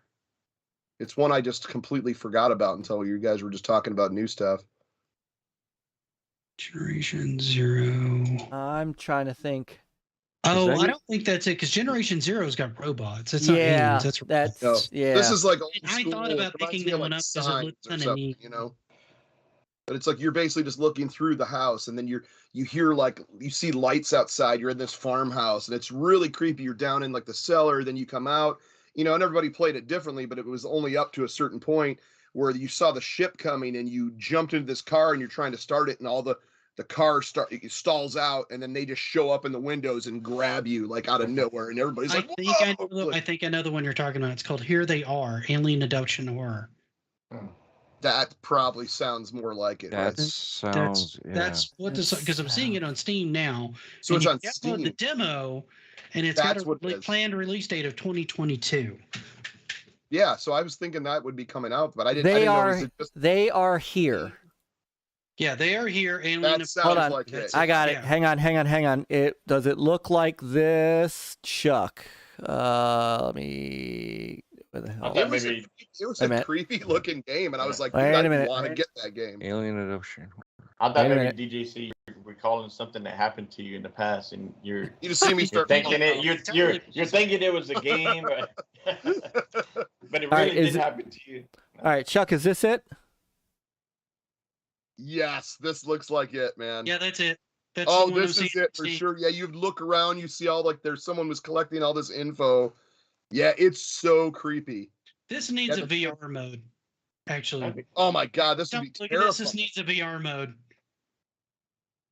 But I'm surprised I found the actual trailer he's talking about. Is that Alien Abduction survival game? That'd be cool. Yep. Yeah. I didn't even know about this one. That looks dope. Play the demo and do a video of it. I want to see you jump out of your seat because it is terrifying. This looks pretty neat, actually. Yeah. Yeah. That does look wild. Yeah, it's unbelievable. No probe accessory, please. No, this is all. This is nothing like that. This is all like they're gonna throw you on the ship and pull your teeth out, and it's like Fire in the Sky style. You know, it's nuts. It's almost like, you know, it almost looks like a little bit with the flashlight and all that. Almost looks like Alan Wake. It reminds me of Outlast. I get yeah. No weapons. It's all, you know, trying to hide, and you had the light. Yeah, the Phasmophobia, like the. I don't know if you guys remember that one. That one was big when everybody was. I remember Phasmophobia. Yeah, because that was a whole ghost hunting simulator thing. Oh wow, I get a little bit of those vibes too. Speaking of that, the new Ghostbusters game is supposed to be coming out this year, right? Got a couple of those coming out. There's a VR. Yeah, there's a VR, and then there's an asymmetrical one, like a Jason / that would be kind of interesting. Where you have one person playing the ghost and 4 people playing the Ghostbusters. Yeah, I saw that was the one I was kind of interested in because I'm not going to be doing the VR, at least not now. But yeah, that'd be kind of neat. It's about time they came out with a new one too. I mean, I'm surprised there's not more franchise. Dude, I finished the 360 one and I almost immediately wanted to go back and play it again. It's such a great game. It's got some really frustrating parts that I just really wanted to scream at the developers for their design decisions. I got the remastered one for Switch too. Yeah, I've got it in a couple. I haven't even opened it. I just got it because I already had it. I've got it on Steam. I've got it on the Epic Store. I bought it in a few locations, But I finally pushed through it. Man, it was totally worth pushing through, even if the last boss fight was a little BS. And then like a couple of the other fights where everybody just kept getting knocked down were just frustrating as hell. I felt more like it was a running medic than I was actually a Ghostbuster. Yeah, you're trying to like, oh, I'm down. Yeah, it was like, I'm down. I'm like, stop standing on fire. Stop being dumb. Stop being dumb. It's a what is this wizardry that you're hoping for? I know it's like 90% of Aikman's personality, but I didn't expect Egon to get knocked down as much as him.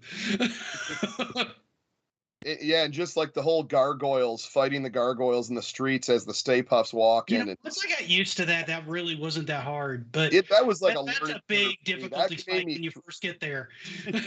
I raged out a little bit on that. I was like, okay, I gotta put this down. I'm like, it's really making me, if I get knocked out again. But yeah, no, that was fun. That was really fun. Yeah, the little cherub baby things at the gate. Yeah, those. The two big guardian guys on the last gate before you get to like the last boss area, and then the last boss. Those were like the worst parts. I never made it to the very, very end. Like I finished it. That good for you, because that was insanely challenging for me, at least. Yeah, that last gate, getting to the two big dudes that had the keys. That was pretty frustrating, and then those two guys rolling into that, I had to take a break and come back to them because after I got to that point, I was so pissed. I'm like, that's when I was still into like really playing. Oh, I'm frozen again. Awesome. You're all good. I was really into playing like for 360. I also had Splatterhouse for 360. Oh yeah, I never picked that one up. I never saw a Splatterhouse for 360. So good.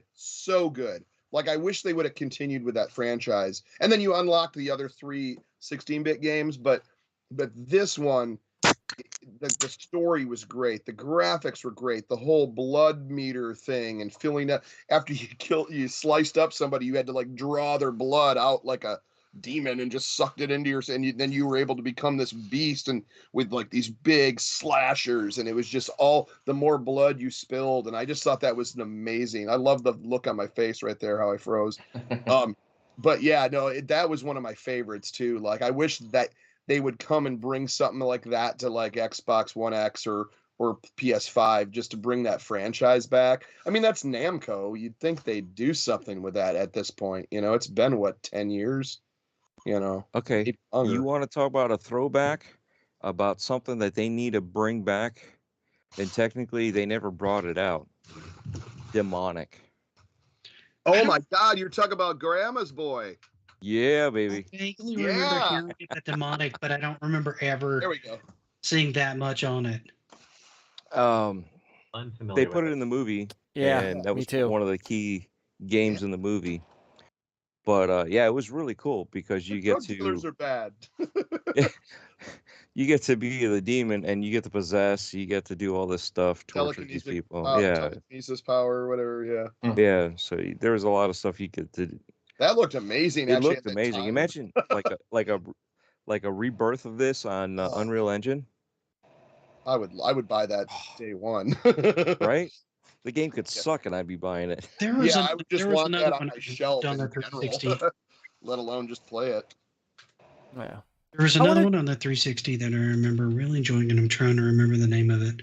I had a lot of fun with 360. What kind of game? That was the last time I really got Overlord and Overlord 2. I'd love to see an Overlord reboot. That was just a fun game. It was like a sadistic version of Pikmin. They made another version, and they ruined the game. I know. I played that one. It wasn't very good. It made me very sad and wanted to go back and play 1 and 2 again. Yeah. The first 2 Gears of Wars I really like too. Yeah, we're waiting on. I wonder if we're gonna get a new Gears of War announcement. It's been. When did 5 come out? A couple of years ago. Few years ago, for sure. 5. Oh my Dude, God. I think I tapped out at 3. I played through part of 3, put it down, and never touched it again as a series. I beat 1 and 2. And the only reason I beat 1 is because I did the last boss co-op. That last boss in 1 was bullshit.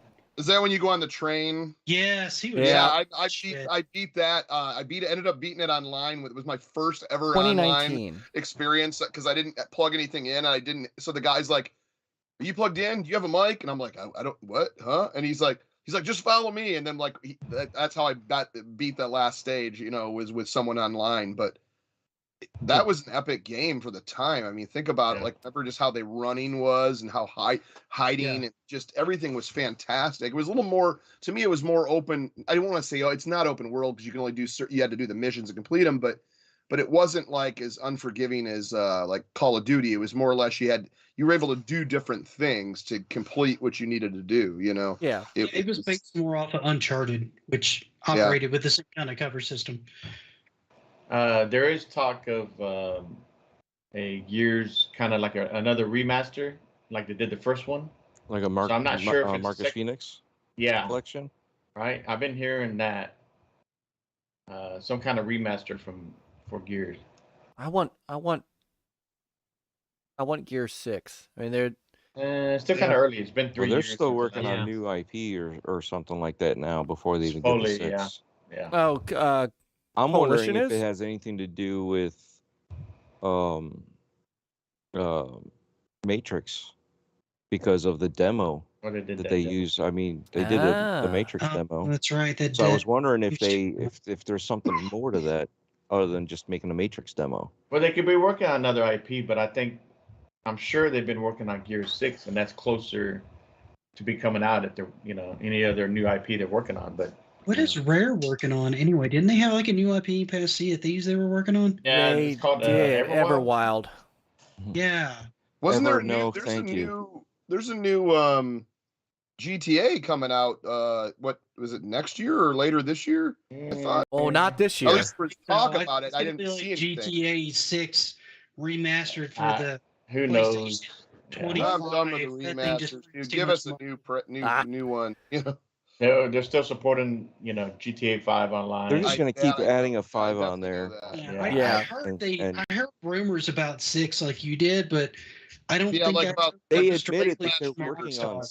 Yeah, they admitted that they were working on 6. Yeah, well, just conceptually, it doesn't make. It's got to be an insane open world game. I mean, what are you going to do? Yeah, it's probably taking forever.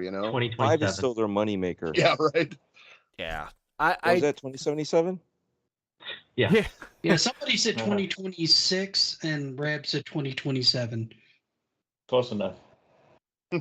Yeah. I like 77 better. But I wanted to key back on something Peter said earlier, because they're going to have a long show, we think. But Peter, you said when we were talking about Forza, don't show it if you're not releasing it until next year. What should they show it on this? And how are they going to fill up with, knowing that nothing's coming this year? What are they going to fill this show with? Nothing. They should not have a show then. How with as many studios as they own right now, do they have nothing this year? How is that even possible?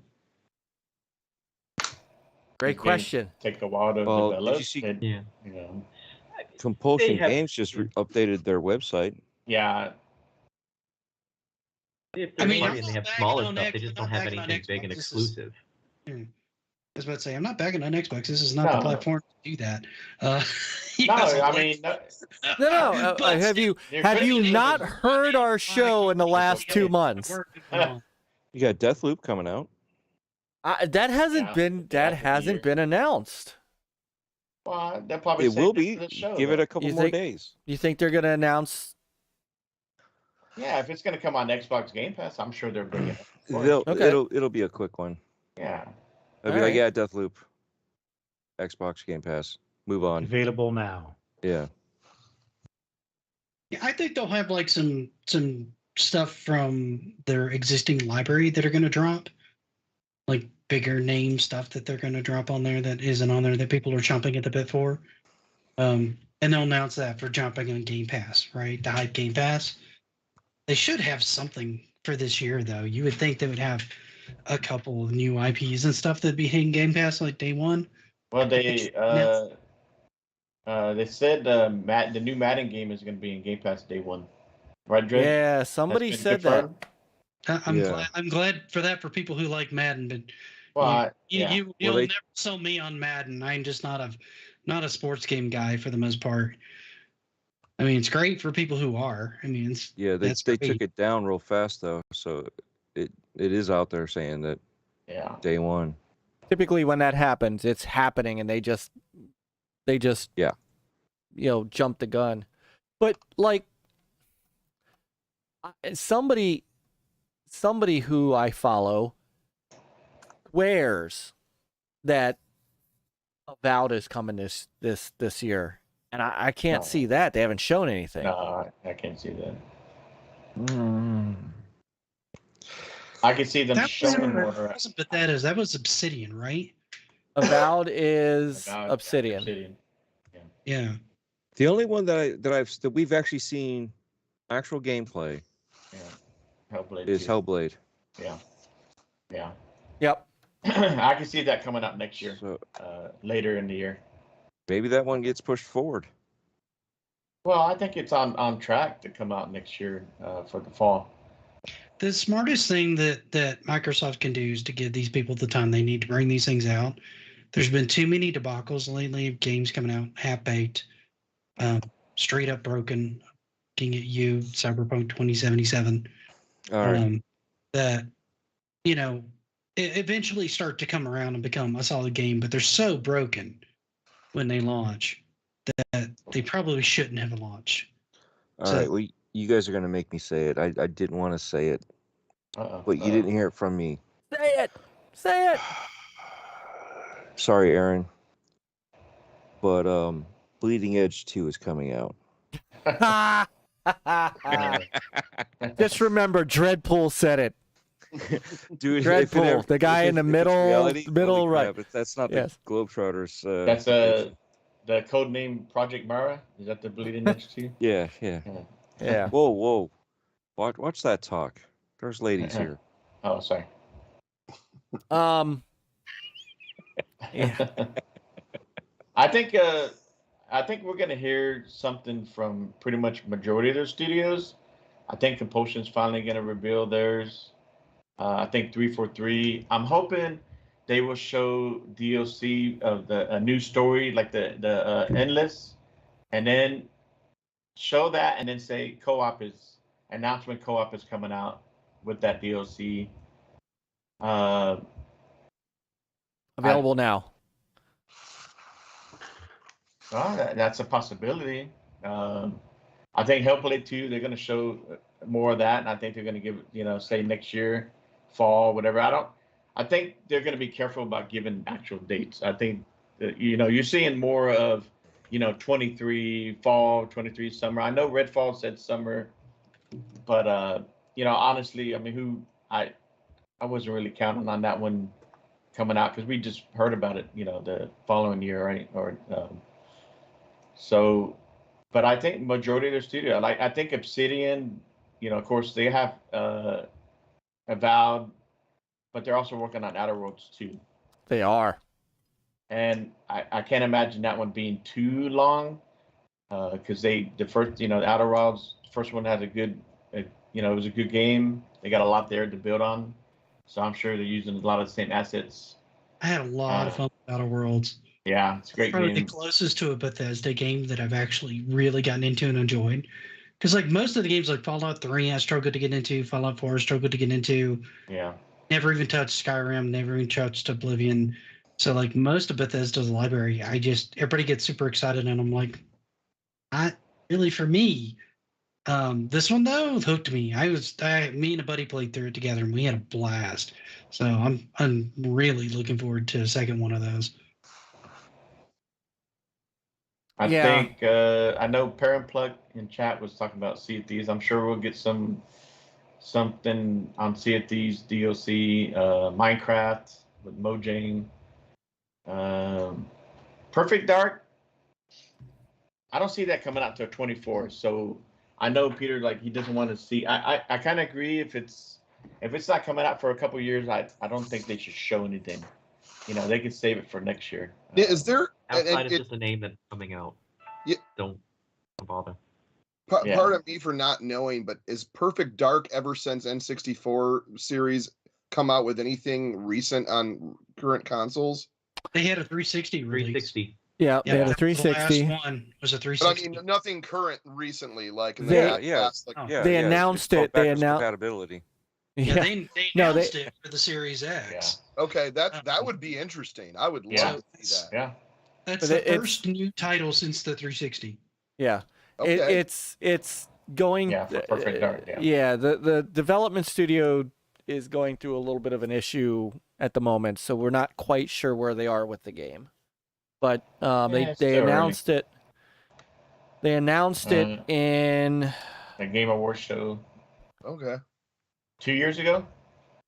Because I remember that, like I mean, we're going back on the originals, Perfect Dark and GoldenEye on N64. Those were just, I mean, I don't think they hold up as well now, but that was the shit back in the day, man. GoldenEye is getting a remake.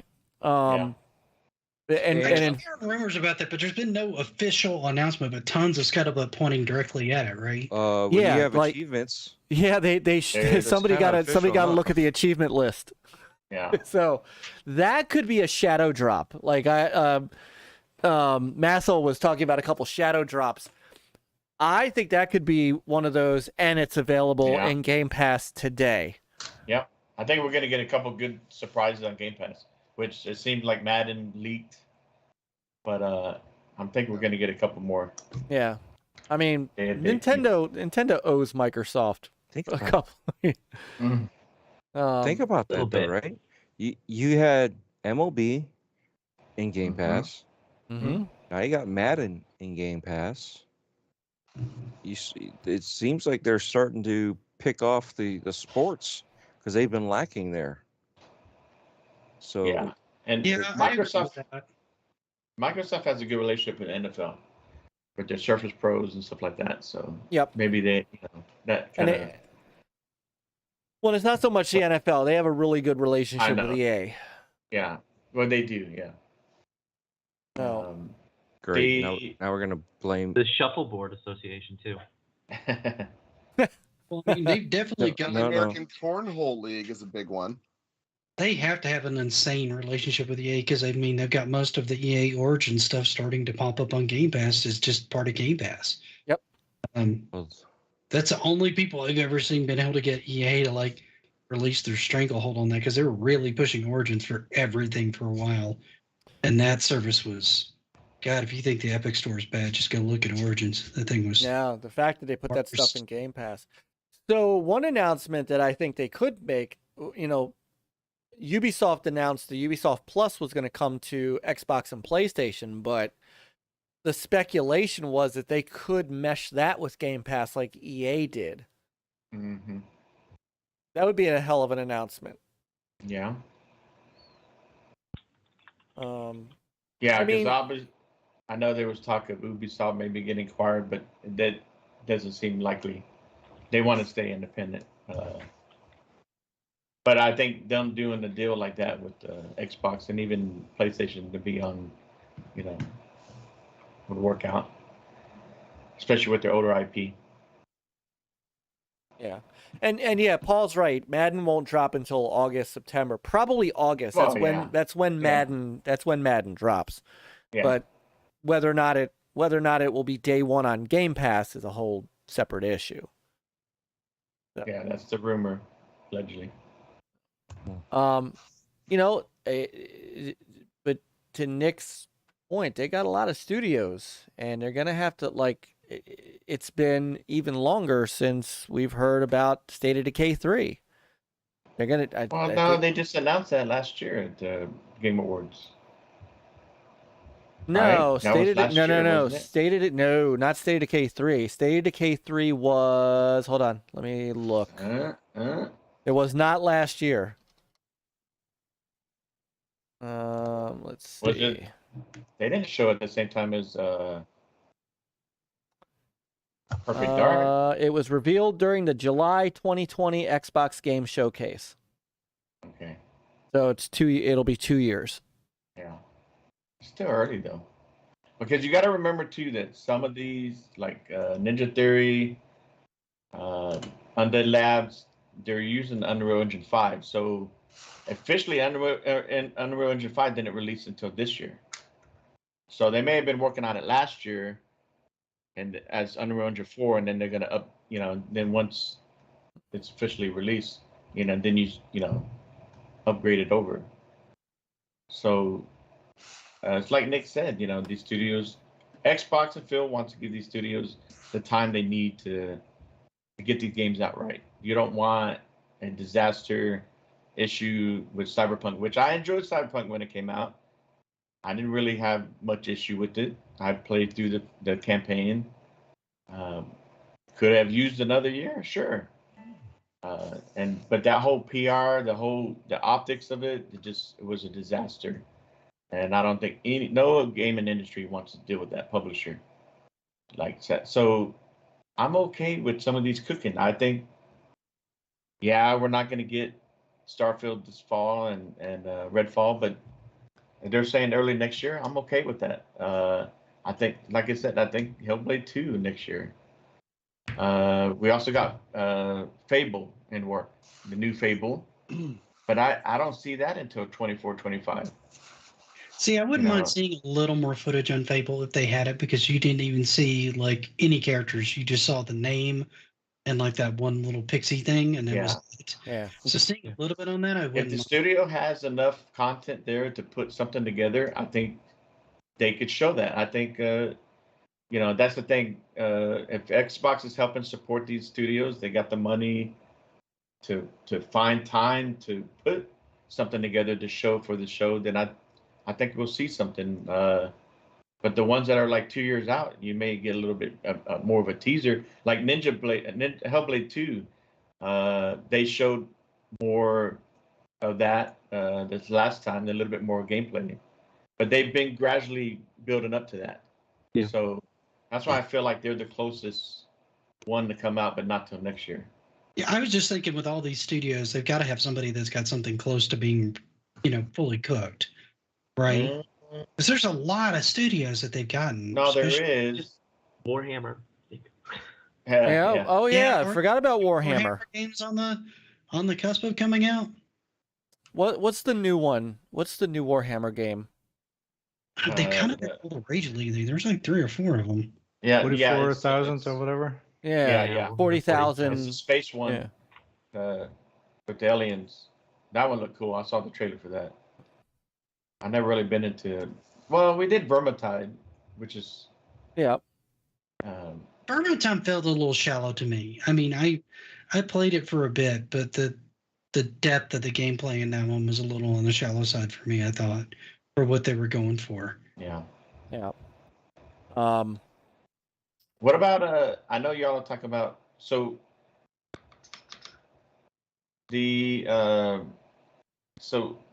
machine games. You think Wolfenstein 3? I know they're working on Indiana Jones, but you think we might Wolfenstein 3? I mean, it's been a while since. Has been. What was the last Wolfenstein? Colossus? Youngblood. Well, Youngblood. I know, but that's kind of a side deal. The last mainline one was Old World. I don't know. I tried playing the first one on Steam and it wouldn't run for whatever reason. So I refunded that. And then I tried the second one and I got stuck on that submarine level.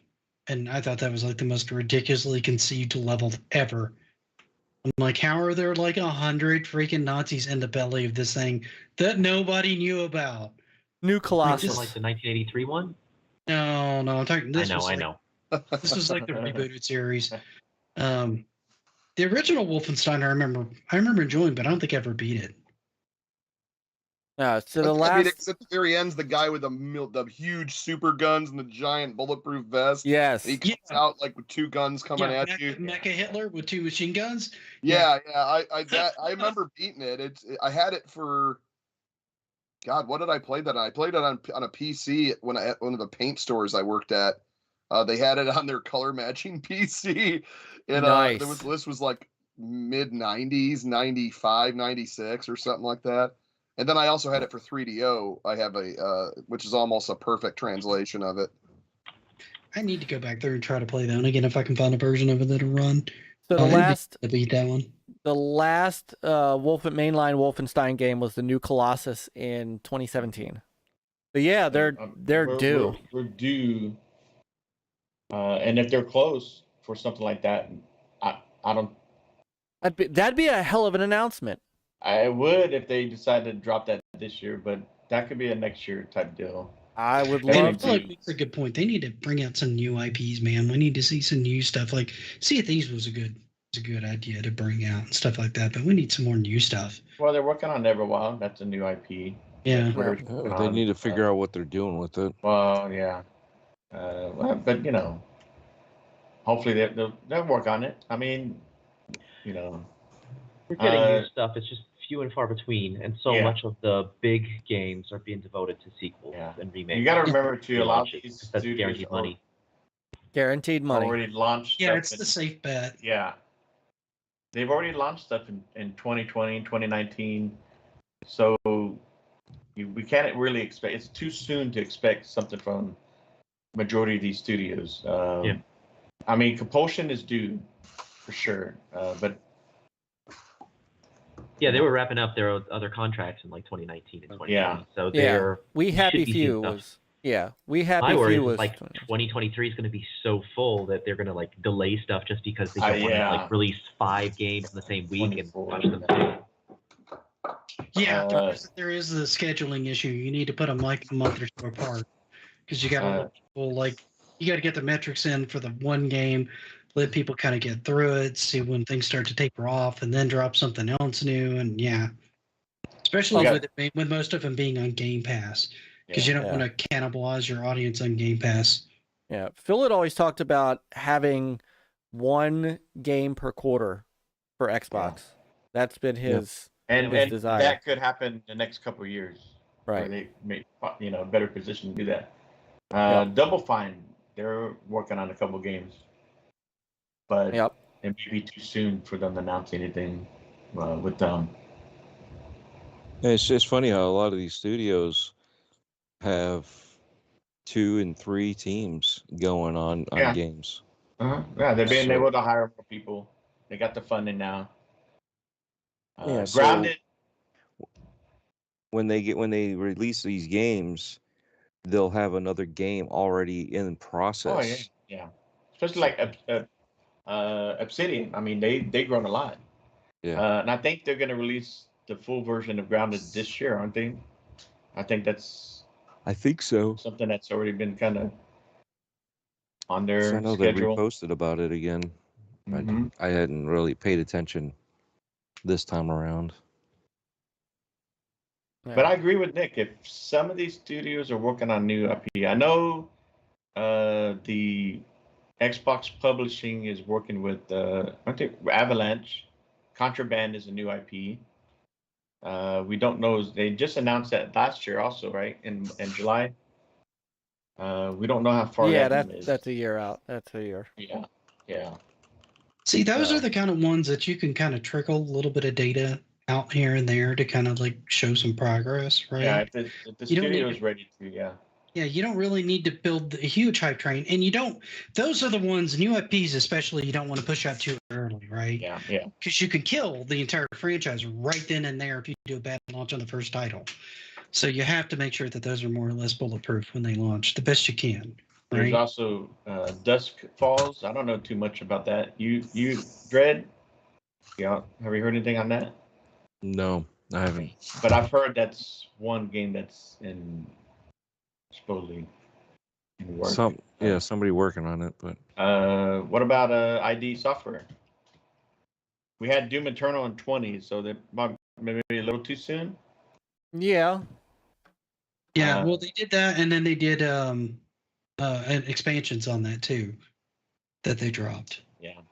So they just kind of wrapped up with that. I don't know if they're going to continue with Doom. I thought I heard some letters a while back about Quake. That's another one they could potentially like try to revitalize because Quake 4 was like what, early 2000? Yeah. Bring back the arena shooters. No, you don't even have to bring back the arena shooters. You could just reboot Quake as a franchise, right? Oh And yeah, you could it has eventually add arena shooting into it. Quake has lore to it, so yeah. I know, like World's Edge just last year released Age of Empire 4, right? So, I like to see them working on something. I've even mentioned in the past, it would be great if they expanded on the Age of Empires and, did like, I know, what the one game that came out at launch of the Xbox One, the Talking about the Roman one. Rise. I think it's called Rise. Yeah. Yeah, and I was like, wouldn't it be great if Xbox were able to do that, but with Age of Empire, and they come out something similar to that, and they come out with different, characters from the different empires, and they can build on that, and they can focus on those characters on a single player game like Rise, but then also have them a DLC, like, hey, now you can use them in the Age of Empire, 4 or whatever. That'd be cool. Like a hero. Yeah. Yeah. The only thing I see with Rise being that the story completed. So every time someone talks about a spin-off, I have a hard time seeing any sequel to it. Oh, to Rise? Yeah, probably. Yeah, because you know what I mean? The way it ended, Yeah. it was a hard end. Boom, done.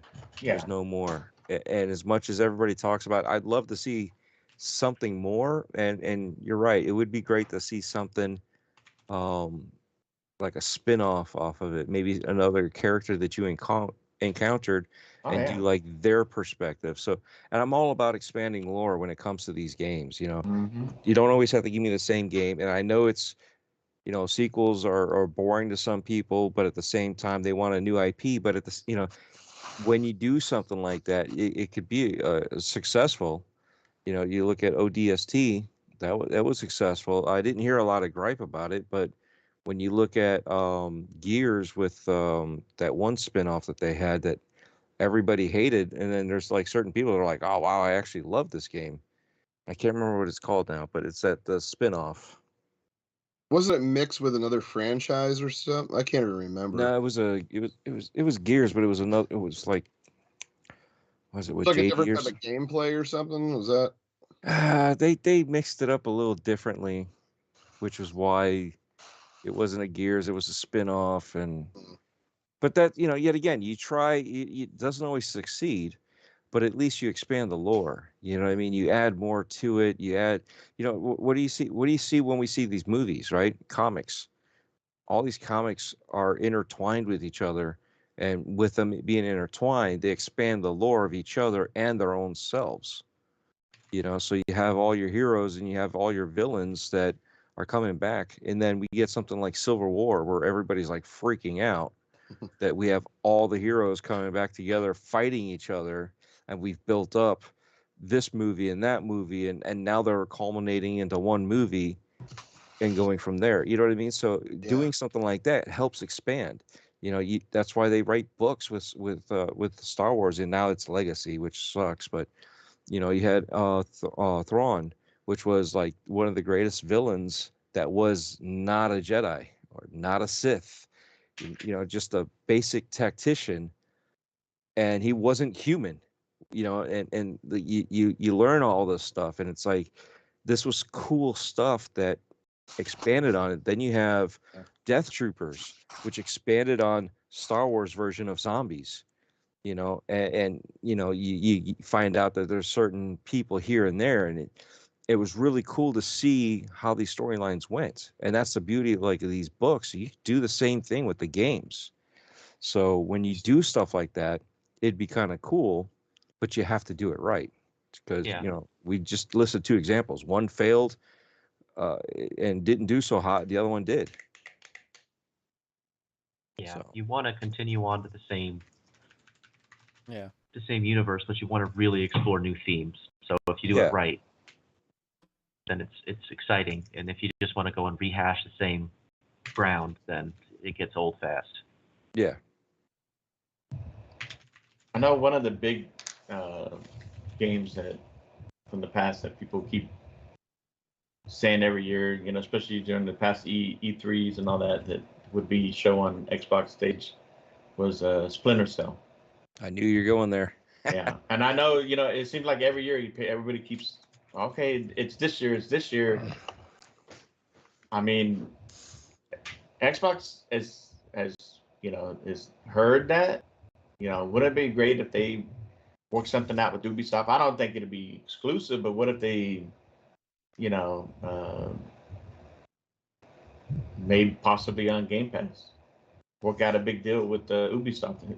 Who knows? But if they were able to show that, and you finally see the famous image of Splinter Cell, the night vision, then that would be a huge surprise. You know, That would be something nice. that's real popular. But I'm not putting any hope into that either. But remember, you said we can give out some. They Yes, crazy. yes. They so did admit that they're working yes, on it. I did. No. They did No, say- you're right. I did say I want to hear. Uh-huh. So, come on, Peter, give us a grandiose one. Give us. I know you want to be realistic and not. Give us something. Give us something off the wall. He wants Sniper Elite 6. No. I don't know. Just What's one go game with that a you- realistic date. You know, manage my expectations. Don't go too far ahead, because you know. You know what? Fair enough. I'm with you. Totally fair enough. But what's too far ahead? It's 2 years. 2 years, Cut way off? too far. Yeah. 2 years too far. 2 years, they're not going to manage expectations. It's going to be delayed, or something happens, Oh. and this and that. And it's like, You know, it's not good at all. I will. It I would be will. nice to have a year-end roadmap kind Yeah. of thing. I To could. pick your point, right? Like, what are you gonna have? Kind of what's your eyeball? What you think's gonna come out by end of year? Do you have estimated dates for X, Y, and Z? So you kind of know what to look for, right? But those things need to be kind of firm as well, right? Like those studios need to be ready. Like you don't just drop that and they should being like, so we had a 1.5 year roadmap and you condensed this down to 3 months. That's gonna hurt. Nah, they're not. I mean, you look at Halo Infinite. You know, they announce it, but What are and the then big it's later times? the year. What are the big times for the shows? You got E3, and then you got Gamescom. You got Tokyo show, right? Was it I mean, Tokyo we show? used to have E3, as Mike says. Right. Okay. No, Used to but yeah, have you're E3. right. The But traditional. the E3 week. Yeah. The They did say there would be a game Gamescom this year. showcase, and then you got now with Jeff Keighley, the Video Games Awards. So what if they're doing? Let's across all companies, doesn't matter who it is. Just if you go with the E3 era and the Video Games Award era, section era, whether it's because I forgot when Gamescom is. Isn't it October-ish? August. August. Okay, well, that might be too soon. But let's go with Video Games Awards, right? So they're roughly about 6 months apart. So give us information of all the games that are going to be within the next 6 months, possibly into the 7th month. So when you get into the next showcase, you can do more reveal of that one, or if you want to, expand on it, and then set us up with the next roadmap for the next 6 months / so if it moves on, at least you only show it a little bit, unless it's hardcore gonna show up right within the next couple months, Right. so that way you have that monthly push out, but yet you're not promising a year from now and then you still can't make that date, because within the next 3 months, just 4 months, you'll actually know that you're gonna make it or not, right? Yep. Yeah. Better idea. Yeah. So, hey, I just noticed, guys, we were almost at the 1 a.m. mark, and we have actually gone over three hours, 3:19. Told you. So, I love this, and I think we all have our expectations of where we want, where this is all going. And of course, on Tuesday, this coming Tuesday, we're going to have our recap show where we're going to we'll find out exactly what the hell they're going to show and talk about. So, we're not just that, but on Thursday with the Summer Game Fest show with Jeff Keighley, who did say temper your expectations. So, but I wanted to say, I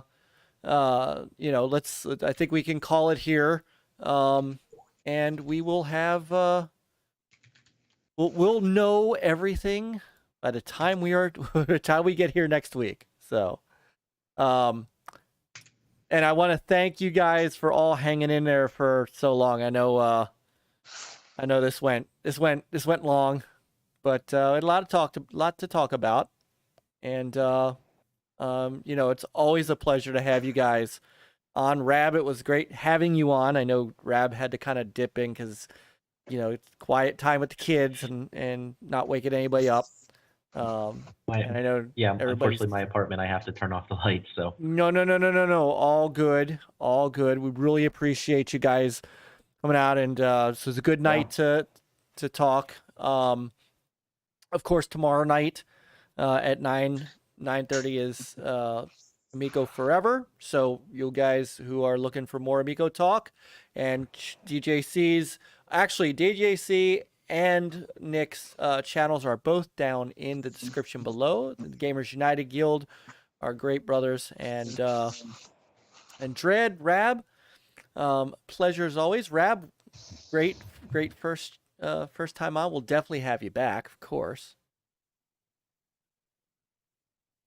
So, it's great having you on. Good to be on. Yeah, thanks, guys. Absolutely. I'm glad we got to break your cherry. Nice. Never forget it, Dread. It had to end that way. Had to end that way. Why not? What? Oh my goodness. So, but thank you everybody. Let's go on and get out of here. We'll be back on Thursday night to do a birthday stream of some sort. I think Peter's got an idea, and I like the idea, so we'll be back for a Thursday night birthday stream. Our 7th birthday on Thursday. So, and almost 6 of those with Peter, and almost 5 of those with Chris. So this is our long-standing 3 pillars of NLG here. So anyway, chat, thank you guys very much. To our wonderful regulars, we love you guys, that. To our new folks, hope you enjoyed yourself. We'll see you hopefully again on Tuesday for some more Xbox and PlayStation, Switch talk, and hell, maybe Intellivision has some more stuff to talk about. Who knows?